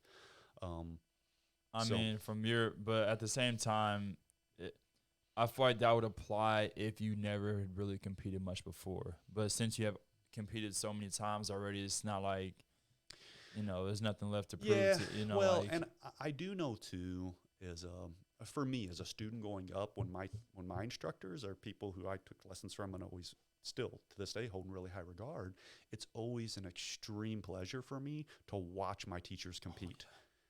I know it's no different for students at my gym. I want my students to see that, hey, John is willing to put himself out there as well, but you guys want to see me compete too? Well, you watch me compete, win or lose. I mean, whatever happens, but I think that's important because I've talked to a ton of people. The single one reason why people don't compete, some people, they legitimately say they have no interest in competition. It just doesn't drive them. I believe that percentage kind of represents a very small, like a minority of the individuals. But the one reason is they're scared. They're scared. And the idea, and I've had this conversation so many times with so many people, again, won't mention names, obviously, but the number of people who have said, John, I'm terrified. I can't even fathom going into something like that, getting in front of all those people and doing this. Yeah, I would be just terrified. So you can handle that one of two different ways, and most people handle it this way. They just don't do it. Right. I think for those people, it's more important that they do it. Competition aside, just because you're so scared of it. Yes. That's the reason you should do it. Right. Who cares if you win? At least you're saying, you know what? Screw that. I'm scared. I'm going to do it anyway, And, it builds character. It really, really does. And, when people ask me, do you think I should compete? Absolutely. Across the board, I think everybody should compete at least once. Usually that's why people start training, because they're scared of fighting. Well, and if you look at, for me, the best jiu-jitsu guys that I've ever trained with, this is me personally, are competitors. And so, the idea of, does competition make you better? Absolutely. Okay. So if we put that in a little bit of context, you go to a tournament tomorrow and you have 3 or 4 or 5 minute matches or whatever, and they last 2, and say you sub them halfway through. So I'm not saying that 10 minutes of competition is what elevated your jiu-jitsu. It's the training and the focus you have up to a competition. Okay? Right. Yes. When I have a competition that I know I'm scheduled for, and 3 months in advance, my mindset walking into the gym is so different. It's just, you're focused. There's hate to use the word anxiety, but there's excitement about the upcoming competition. I'm working weaknesses. I'm putting myself in bad positions. It's very, very focused training, which if you ask anybody at our gym, most of them anyway, hey, what are you working on in your jiu-jitsu right now? You're not going to get an answer. You're going to get, what do you think I should work on? So they're not going in. If you ask somebody who has a tournament coming up, hey, what are you working on in competition? It's pow. You get an answer. Oh, well, I'm really working my takedown. I'm trying to get to this position right here. I'm trying to do this. I'm trying to do that. If people could have that every time they walk into the gym, specifically, what are you working on? Then I think it would elevate their jiu-jitsu. I know it would. And competition does that for people. So. Yeah, I would say that, training martial arts and competing kind of saved my life. I feel like if I had never started fighting, I probably would be somewhere like strung out on drugs, or like probably in prison or dead or something like that. That's what really motivated me to have a healthy lifestyle all around, eating better, taking care of myself, exercising, training. If not for that, ain't no telling where I'd be at right now. I feel like that's what really set me on the right path, because when I was a teenager, I was a dipshit. Like, I think we all are to a degree. But I just had no guidance, I had no goals. I just didn't know what to do. I was working from job to job. So, fun fact about me, I've had over 30 jobs. Like, Yeah. That's a lot of jobs. That's a lot of 128. That's a lot of jobs, you know. So, and the longest job I had that was like lasted like a year. I've never worked in one place for over a year, and yeah, I just really had nothing going for me. So, I really dedicated myself to fighting, and you know, I know it's what's gonna pave the way for my future. So that's why I dedicate all my time to it, and I'm I'm in love with martial arts. It's all I really think about. I have to force myself to do other things.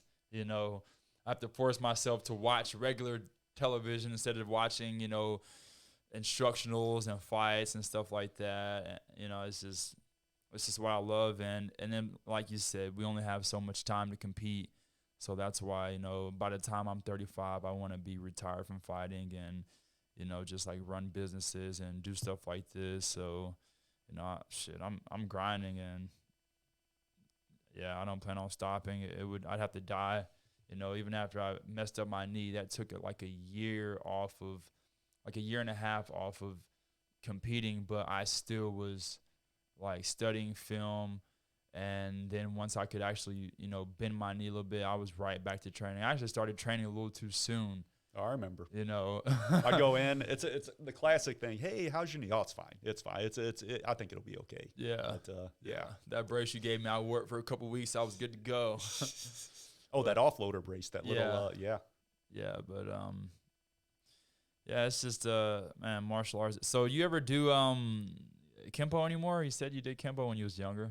You just gave up on that not for so, life? Well, no. If you look at the self-defense curriculum from our blue belt, there's a lot of jiu-jitsu stuff in there, but there's some Kempo stuff. And case in point, class last night, you said, "Hey, I never saw this," and then I mentioned, I was like, "Hey," right. where we grabbed the wrist and we were taking it over and kind of putting our opponent in a shoulder lock. That's a Kempo technique that I learned. Really? A variation of a Kempo technique. Yeah. Nice. So I took a lot of that out, especially a lot of the practical stuff. Now, when I say practical, I mean, there's like 400 and something techniques and variations in Kempo that I needed to know to get black belt, as well as all these katas and stuff like that. And there's techniques in there to where, hey, throw the punch. Yeah, I'm parrying and I'm striking here and I'm hitting the kidney and I'm hitting the head, then I'm breaking the neck, then I'm chopping the neck, then I'm serious. This is like, all this stuff. And to say is that's not practical. To take everything and put that into succession now, oh man, could I see that working that way? It's going to be tough. It's like taking a jiu-jitsu technique that's made up of 20 different micro movements. What's going to be more successful? Something like that, or like your real simple two-step movement. You know what I mean? Usually minimal steps, less opportunity for error and so on. But so kind of going back to Kempo, if you look at our self-defense curriculum, I can point out just tons of like single movements that I pulled out of Kempo techniques and stuff to where I implemented that into our self-defense curriculum. But to say, do I train all those individual self-defense techniques and go through them like I used to? No, I don't do that anymore. My focus is literally 100% on jiu-jitsu anymore. So, right. Yeah. Oh, yeah, a question that crossed my mind earlier. Have you ever thought about, like, when people come into class for their first time, they've never done any type of grappling, maybe, like, not allowing them to roll for, maybe a couple weeks or something like that? Yep. Because I know, like, a lot of instructors, they won't let, like, beginners roll. I think it's a great idea.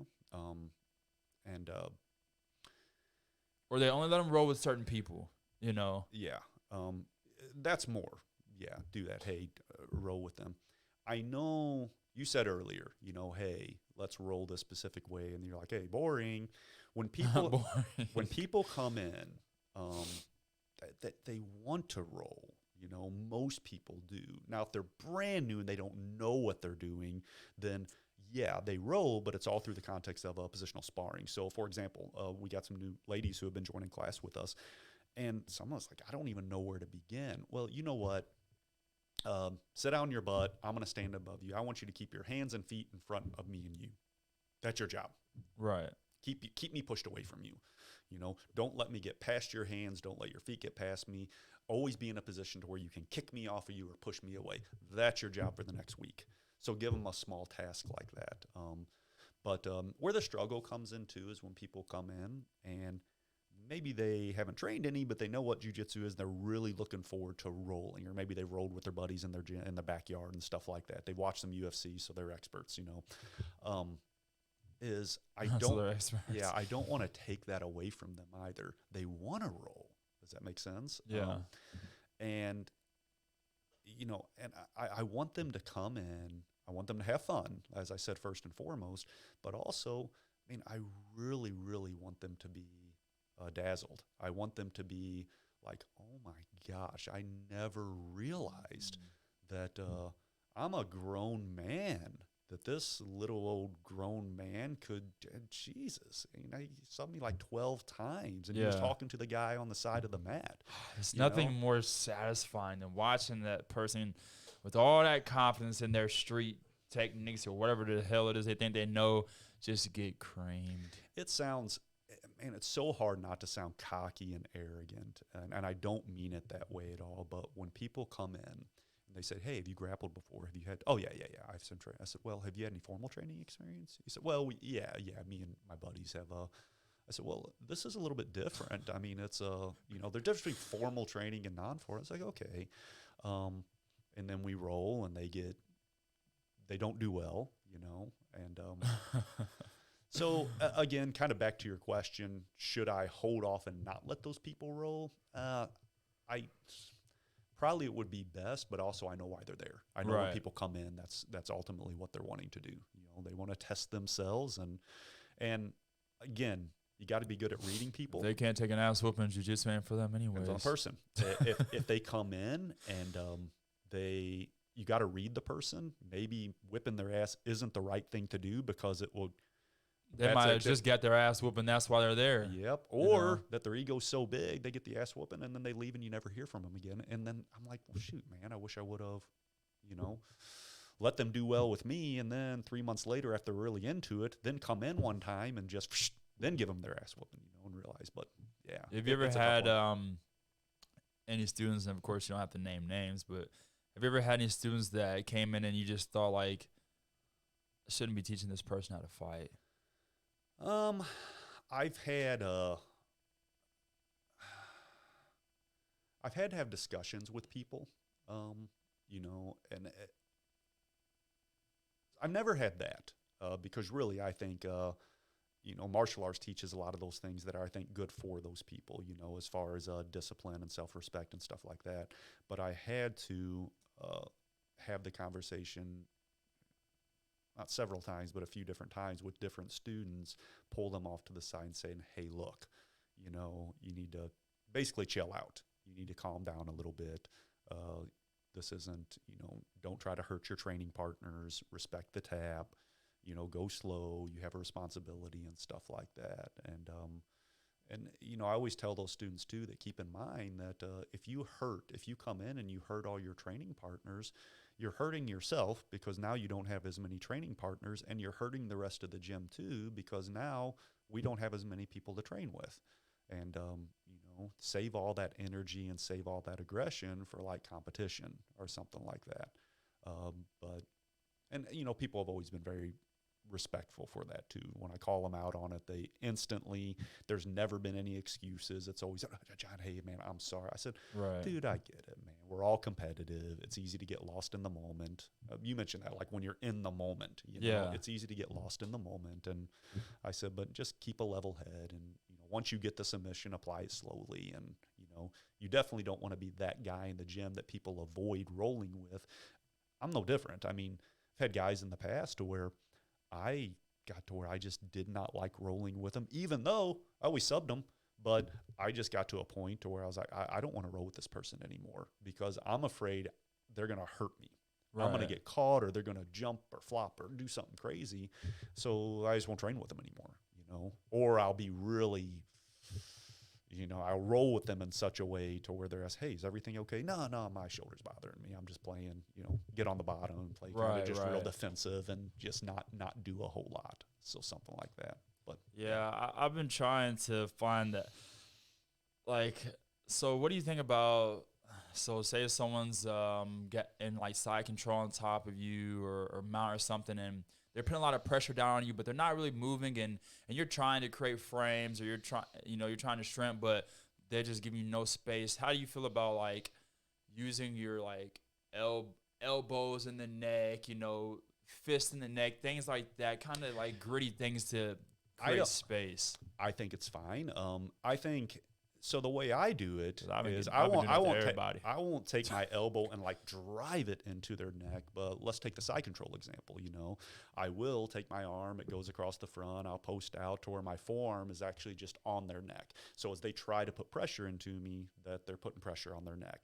I will put my elbows in their hips. I'll start creating frames that way. That makes sense. Or put them in a position. So I've been cross facing people. Yeah. I've been, like I'll put my fist on, like I'll put my elbow into like where, like sometimes in the ribs and stuff, and like just push up, like creating frames with the bony parts, things like that, because it's like I can't get this person to move, or like I'll cross face their face and just start shoving it back, and they got to move, they got to do something. They should. I think a couple of things. I personally don't do that because if I'm doing that to my partners, then I feel like that gives them the okay to do it back to me, and I don't want it done to me. See, I'm okay with it being done. Like if you cross face me, I'm gonna move. Yeah. If you do it to me, I'm gonna move. So there's all those little there's tons of techniques that you can do to make something happen, right, that are really easy that I would just never do, though. Well, you're better than me. You don't have to do that stuff. I got to get nasty. Rather than called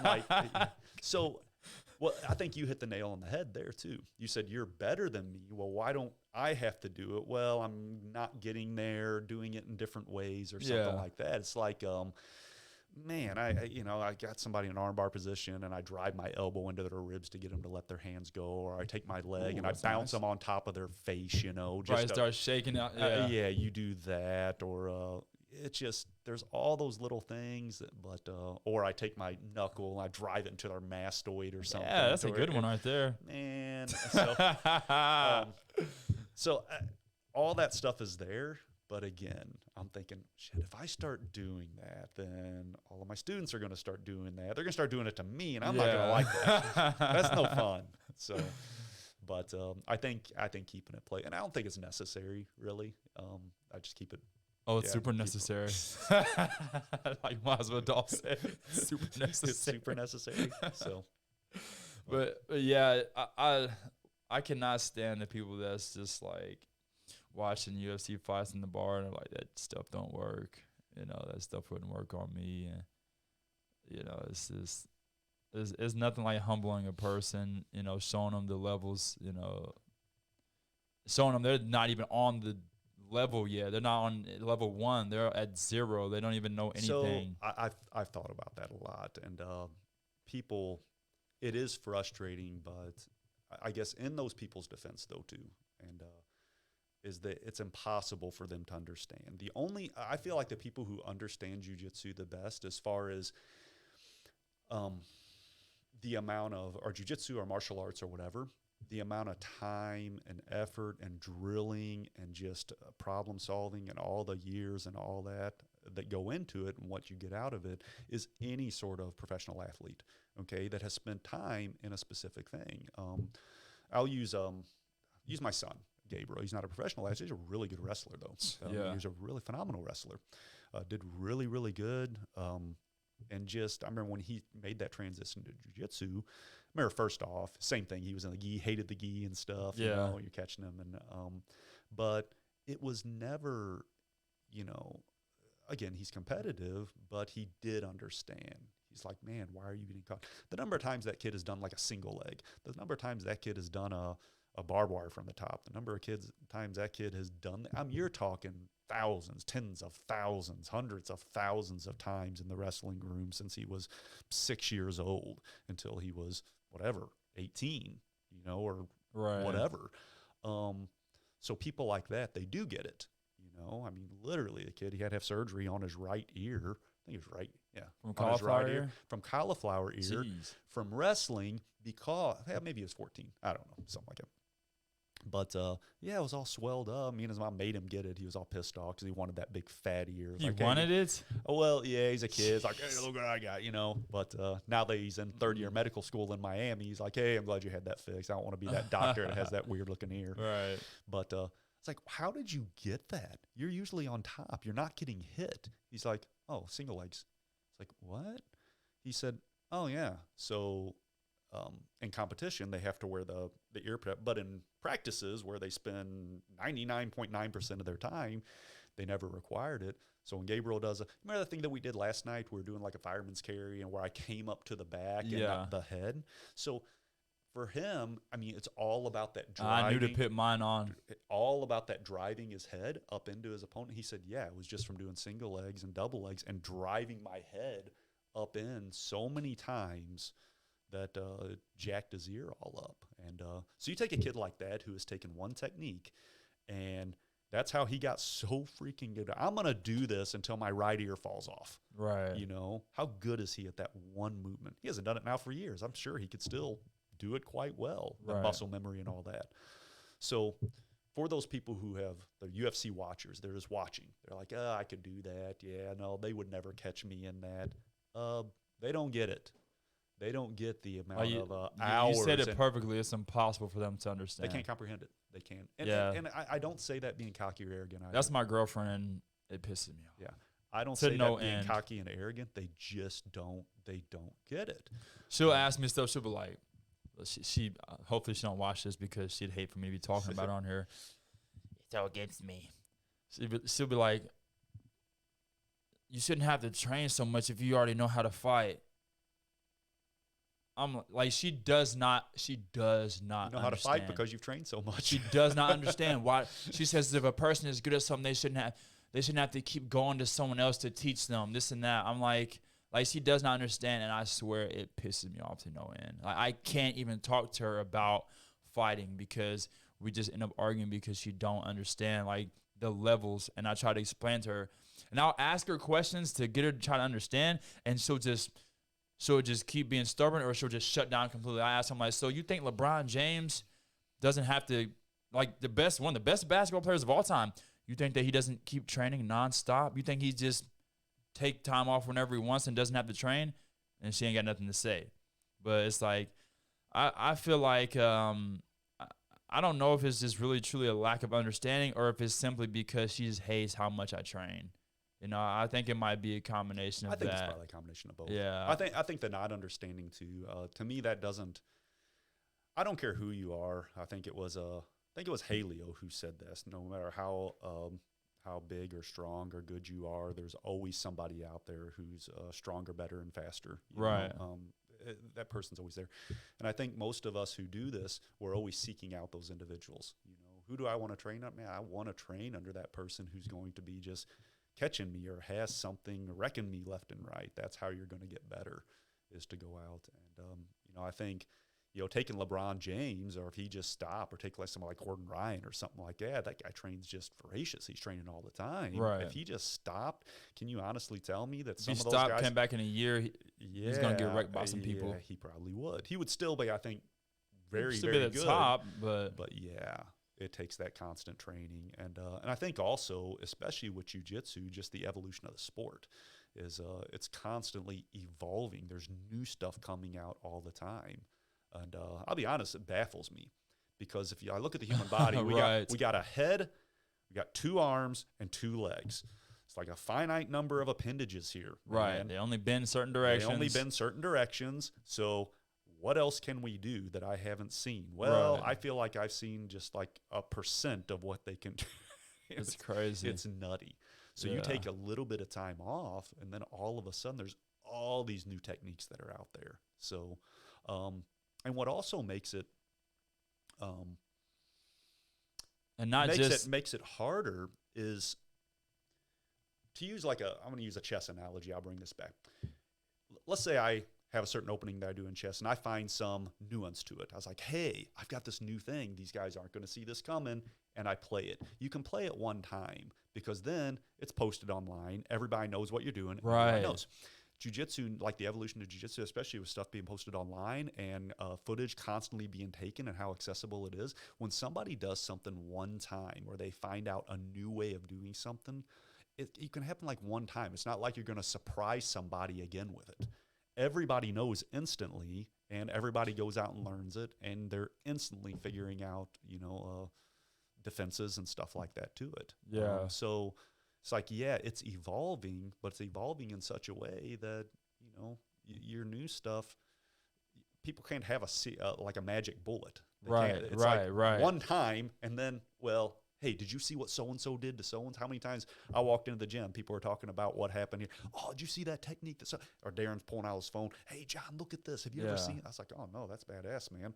So, and, so people know nuts, like right away. It's so nuts. Just like chess, there's many different ways to win. Yep. Yeah, and then just like how you got that queen, that's the bad piece right there. That's the bad move. Like it's got bad moves, and it can kill so many different directions. But that queen can be killed by a pawn. It can. So yeah, it's really a beautiful thing, just seeing. It just that's why I just love martial arts. It's nuts. Like watching a fight, you never know how it's gonna go. Like my last fight, he takes me down and I just get back up. He takes me down, then I get back up, and so he won the first round. And if you look at the open, it was actually open scoring too, or live scoring. Mm-hmm. They gave him the first round, but then the second round, third round, just shut him down. You're way ahead. There was nothing he could do. And he kept wanting to take me down. And then when we went to the ground, second and third round, I was the one on top, landing strikes. And, even he took me down. And I think he landed like one or two punches when he actually took me down. And those weren't even in mount. Those were like in, I think he was in a half guard before he slid over into mount. But you see him. I thought it was cool too, as a side of, so after the fight, you went out, and but Keith was just completely pumped up after your match. Yeah. After you, it was almost a side of him I hadn't seen. I mean, he was just really, really animated and stuff like that. And I'll never forget that we're sitting out there. We're had the ambulance with the paramedics, and we were all sitting down. Keith was warming up with Derek there, and you're sitting on the type and sitting on the edge of the ambulance there. You said, "Yeah, man, I don't know. I should have done better." And Keith looks like, "Yeah, man, fuck that shit. You messed up." He's like, "I should have done better." And you're like, "But, man, yeah, in that first round." And then Keith says, he's like, "Yeah, I should have knocked him out with the air." Just cracked me up. Yeah. Yeah. I'm going to knock him out with the air. Because the thing is this, I'm a finisher. Yeah. Like I didn't get into cage fighting to go 3 rounds to win. Like I want to get out there and finish them, whether it's a knockout, throw them, ground and pound, throw them, submission. Like I want to finish. Like I want to finish them. I think any professional martial artist should have that mindset. Yeah, they don't. Can you go in and have a perfect match? No, you can go out and win, but every one of us are always looking back and saying, "Man, I could have done something better. Something could have been better." And I think all martial artists should have that mindset. What is it that I could have improved on? Shoot, I was telling you guys in class not too long ago that how do I assess how well I do? So if I go in and I roll 10 times in a night, and I come in and maybe I sub everybody I roll with a couple of times, I'm very dominant and so on, but at the end of the night, I'm gassed. I'm sucking air and stuff like that. And I walk off thinking, man, I exerted a lot of energy. Actually, the efficiency of my jiu-jitsu obviously wasn't very good, or otherwise, well, I wouldn't be as tired as I am. Right. Versus those days to where I come in and maybe I'm not as dominant on the mat. I roll my 10 rounds. I catch a few submissions, but at the end, I'm like, "Hey, you guys, anybody else wanting to roll?" And everybody around me, it's like the bodies, right. Like the bodies, they're around. It's like, well, okay. And maybe I didn't land that many submissions. I actually can honestly say those are more satisfying for me, to where it meant I came in, I didn't land as many submissions. Maybe I wasn't as clearly dominant, but man, I was obviously doing something right in terms of technique and efficiency. Right. I think. But even in both scenarios, I can walk away saying, well, I wasn't as dominant. There's always improvement there, either improvement in my technique or improvement in the efficiency of my techniques or so on. I remember asking Tyler King that a long time ago. You know Tyler? Mm-hmm. Okay. And I said, man, because Tyler went through this phase to where, man, he was just like killing everybody in the room. It was aggravating. He was the first one like doing barambolos and all that crazy inverting and stuff. And I said, Tyler, how do you, I mean, you come in there. I said, how do you push yourself? How do you, when you're in a gym and you can ragdoll like 99% of them, you know, how are you progressing on your own? Right. Because kind of like what we just talked about, in order for us to progress, we always got to find those people who are better than us. I do anyway, and look for people who can really call us on our bullshit and stuff. And he told me that. He said, oh, it's just all about how tired I am. He said, and at the end, if I'm really sucking air at the end of the night, then I didn't do good. But if I did pretty good, but I feel really good, I'm not even sore, and I'm ready to go 10 more rounds, then that's what he used as a gauge. And I remember when he told me that, I said, man, it makes a lot of sense. It really does. So Right. Yeah. I'm not like when I take someone down, if I'm like I know that was way too forced. I love when I take someone down, it's like and then I'm just like, yeah. You know, having said that though, yeah, you're right. People have asked me so many times, like, John, are any of these matches hard for you? It's like, you guys are crazy. Yeah, they're all hard. Yeah. I said, it's nutty. It's people think too that, and this is just me. I'm sure there's martial artists out there. People in jiu-jitsu a lot better than I am. But to say that I'm going to go in and slap hands and bump fist with a grown man. Right. A grown man. And it is going to be effortless. It's going to be like yanking around a 10-year-old. It's not true. This is a grown-ass man. Right.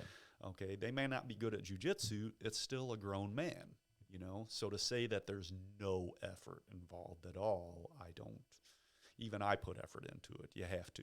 Right. Know? So. Right. But yeah, if I would have finished that guy, it would have been a lot better night, you know. Should have knocked him out with the air like Keith said. Dang it, man. Freaking knocked that out. But yeah, I got this fight coming up 2 weeks from now. This is for a USA title. So you said it's a big one, right?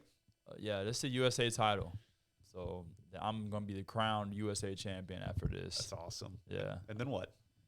And then on to the next ass whooping.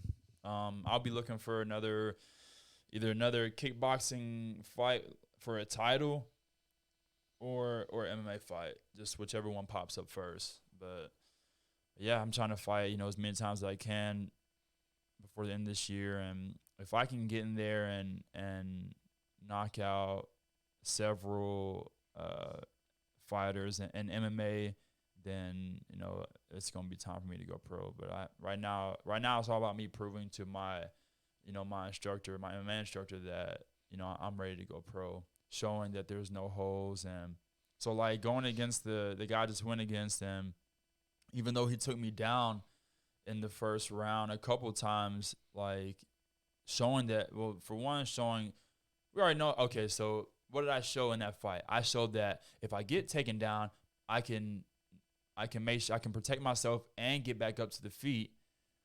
And then I also showed that I can also shut down. I can defend the takedowns, because round 2 and 3, I was defending takedowns. He didn't get the takedown. After round 2, when he tried taking me down, I reversed and came up on top into half guard and then slid into mount. So, I showed a lot that fight. So if I can continue to do that in my next 4 or 5 MMA fights, it's time for me to go pro. So, I should be going pro next year. And then once I go pro, we're aiming for the top. I'm not trying to do a whole bunch of fights. I'm trying to, if I can go pro and get 3 to 5 clean finishes, 5-0 record, Dana White should be calling. It's gonna be time to go to UFC. It don't take much, especially when you have the style that I have as of course I'm well rounded, but I love to strike. A lot of people, they're well rounded, but they really they still don't like striking. They like to take it to the ground. Everyone wants to see a stand up fight. Everyone wants to see people getting fucking punched and kicked in the face. If you look at my fight, out of all the punches and kicks thrown, even when we land leg kicks, it's like, ooh, but when I throw a head kick, even when it don't land, he could be a foot away from my foot. Oh. Yep. Well, it's easy to understand. And no, I talked about this. They know the power behind a head kick. That's what it is, right, you know. That's right. I'd much rather and it's hard to do. It's not easy. So, you know, they love that stuff. Well, so. you don't need to be a martial artist to understand that. Right. You can watch the fight and say, man, that guy just kicked the guy in the head. Right. The only exactly. people who really enjoy the nuances of a grappling match are like jiu-jitsu guys or people who can understand what's going on. That's it. People, I'll use my wife as an example. That first tournament that I did when I came back in 2013, she came in, she watched, and I think that's the only tournament that she ever been in. She didn't really, know what jiu-jitsu was. But anyway, she watched, it went to the ground, but she was watching some of the matches before that, and she was trying to understand. And she was winning. I'll never forget what she said. She's like, so this is your chosen sport? I was like, yeah. And I'm trying to explain while it's just, to her, it looks like two guys are just down there rolling around, hugging each other, not moving. Yeah. And so I definitely agree with you on that. Is what do people want to see? Well, yeah, man. They want to see people getting their head knocked off. Yeah, exactly. And big fan of Tyson, always have been.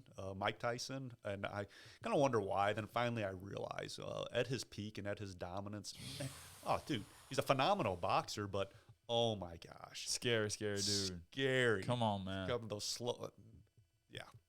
Them freaking eyebrows. Something about them eyebrows is just make you look like this is a scary looking individual, man. Those inside body shots, when he hits one side of the body and you see the other side bulge out, I mean, you're just, oh my God. Yeah. And you don't need to be a martial artist to understand that. I'm more of a Muhammad Ali fan, but I like Tyson too. Muhammad Ali is like one of my biggest inspirations, and I'm more of his style, and even the way I talk and the way I carry myself. So. But yeah, man, big things coming. Like, I'm just trying to train hard every day and stay ready for the fights. That's awesome, man. Having people like you and Keith in the gym, and it's just it's fun for me to just kind of be on the sidelines along for the ride. Yeah. So, yeah. Is it more pressure or less pressure? I catch myself getting more excited when when students are competing of mine, like in kickboxing. I don't teach kickboxing, whatever, but like with the jiu-jitsu and stuff and in tournaments, it's I get really, really excited. Like when I'm on the edge of the mats and, After my last fight, when we went into the bag, Jim was like, look at my hands. And his hands were shaking. I'm like, you puss. So yeah, but I could only imagine that your students like how bad you really want them to win. It's and that's it. Yeah, I mean, you said that exactly how it needed to be said. How bad you want them to win. Right. You want them to win for them. And so I feel like a lot of never want to think that I'm really pushing success in competition just because it would reflect positively on, let's say, my gym. That is literally the farthest thing from my mind. I want people to win for them. What makes me happy is when you're happy. The happier Willie is, and if winning makes you happy, then that's what I want for you. Right. I've had this conversation a couple times, but nobody in the gym, especially when we're talking about competitiveness in the gym, it's like, guys, look, in here nobody cares. Right. Nobody cares if you get caught. They really don't. And even in competition, nobody really cares. Who's going to remember that shit? Yeah, you will. Yeah. You'll remember your competition. Yeah. I remember my matches. I remember whether or not you won or lost. I can kind of remember that. But do I acutely remember your matches the way you do? No. But do I remember my jiu-jitsu matches? Like some yeah. I mean, it's so to say, nobody really cares. The only reason that they do care is because they're your teammates and they want happiness for you. Does that make sense? They want you to be happy. See, a lot of people, a lot of competitors, and even non-competitors, people get stuck on things in the past. Like, you can't get stuck on things. Like, my last fight, it's like that's dead and gone. You know, life goes on. I'm thinking about the next. You know, I'm thinking about today and the future, because, you know, if you have that, like, if you get stuck on a win, you can just as easily get stuck on a loss, and then you're just gonna be feeling like crap. You're gonna be depressed over some loss that is just like, dude. I mean, when you look at how big this universe is, you're just like a grain of salt. You know, what if a grain of salt was just moping around all day? Like, I know I'm gonna get put on that burger soon. Like, come on, dude. Just you're gonna get it's whatever, you know. So yeah, you said earlier that it's healthy, and losing is, I think, being humble, learning to deal with failure, learning to deal with defeat. I mean, it's, if you go through life and you just are successful at everything you do always, then wow, you're a unicorn, you know. And how you deal with that failure, you know, getting yourself up, dusting off, and just moving on, you know, is so important. And I think, you know, Joe Rogan talked about this a little bit when Eddie Bravo promoted him. He's like, man, he loves jiu-jitsu people. Jiu-jitsu people are some of the humblest people I know. You know, they're even your best ones. They're getting submitted. You know, they're tapping. And if you think about what that represents as well, you know, if you know, you got me in an arm bar and I do this, I tap. I mean, it's acknowledging that, hey, you caught me, and I have to acknowledge it. Does that make sense? It's not like you win by points. It's like, well, maybe that point could have went either way. Maybe it was subjective. The fact that, man, if you tap another person and you acknowledge it, I think it's just, it promotes a very healthy mindset, is the fact that, man, I have to tap, I have to give up. The other thing, too, is it's a one-on-one sport, and you have nobody to blame. Can't blame nobody but yourself. Blame nobody at all. And there's no, it is what it is. And you get up and you say, well, shit, and you do it again.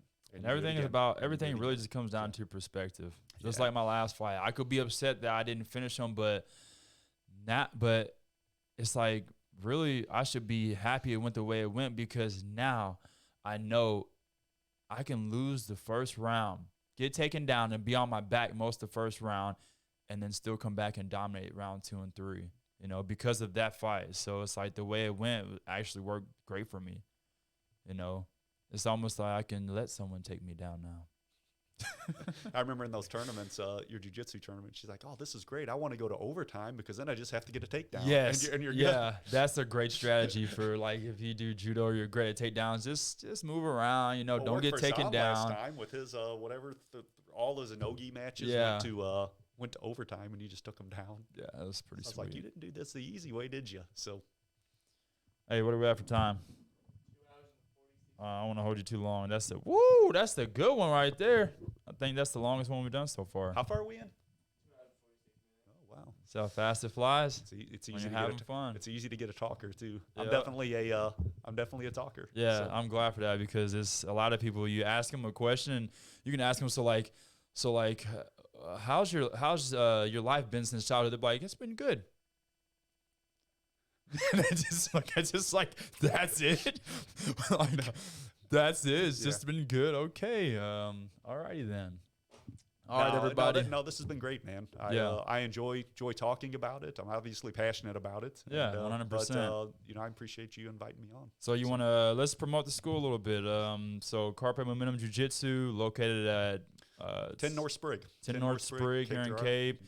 We got some beasts in there, man. I mean, you're looking at the 2 finest in there, but then we got some other lower level guys like my brother Keith Dawson and no, but for real, we got some beasts in there, and you know, we'd love to have anybody come in, cross training, you know, or if you've never done any type of grappling in your life, you know, it's a really fun environment. And I mean, as you can see, we love this. This is, you know, it's all I do. You know, it's all John thinks about, how he's going to strangle me. It's kind of weird when you think about it like that, but, you know. It's fun. Got to think about something. It's super fun. Super fun. So come check us out. And thanks for watching. Like, comment, subscribe, share, all that good stuff. Also, my T-shirts are going to be here in the mail soon. So once they get in, I'll post on Instagram and Facebook. Y'all can hit me up, direct message or whatever, and order some. Help support me because, you know, I got a fight coming up, and these massages I've been getting, they are not cheap. All right, so thanks for watching. This has been episode number 5 of the Powerful Fitness Podcast, and we out. All right.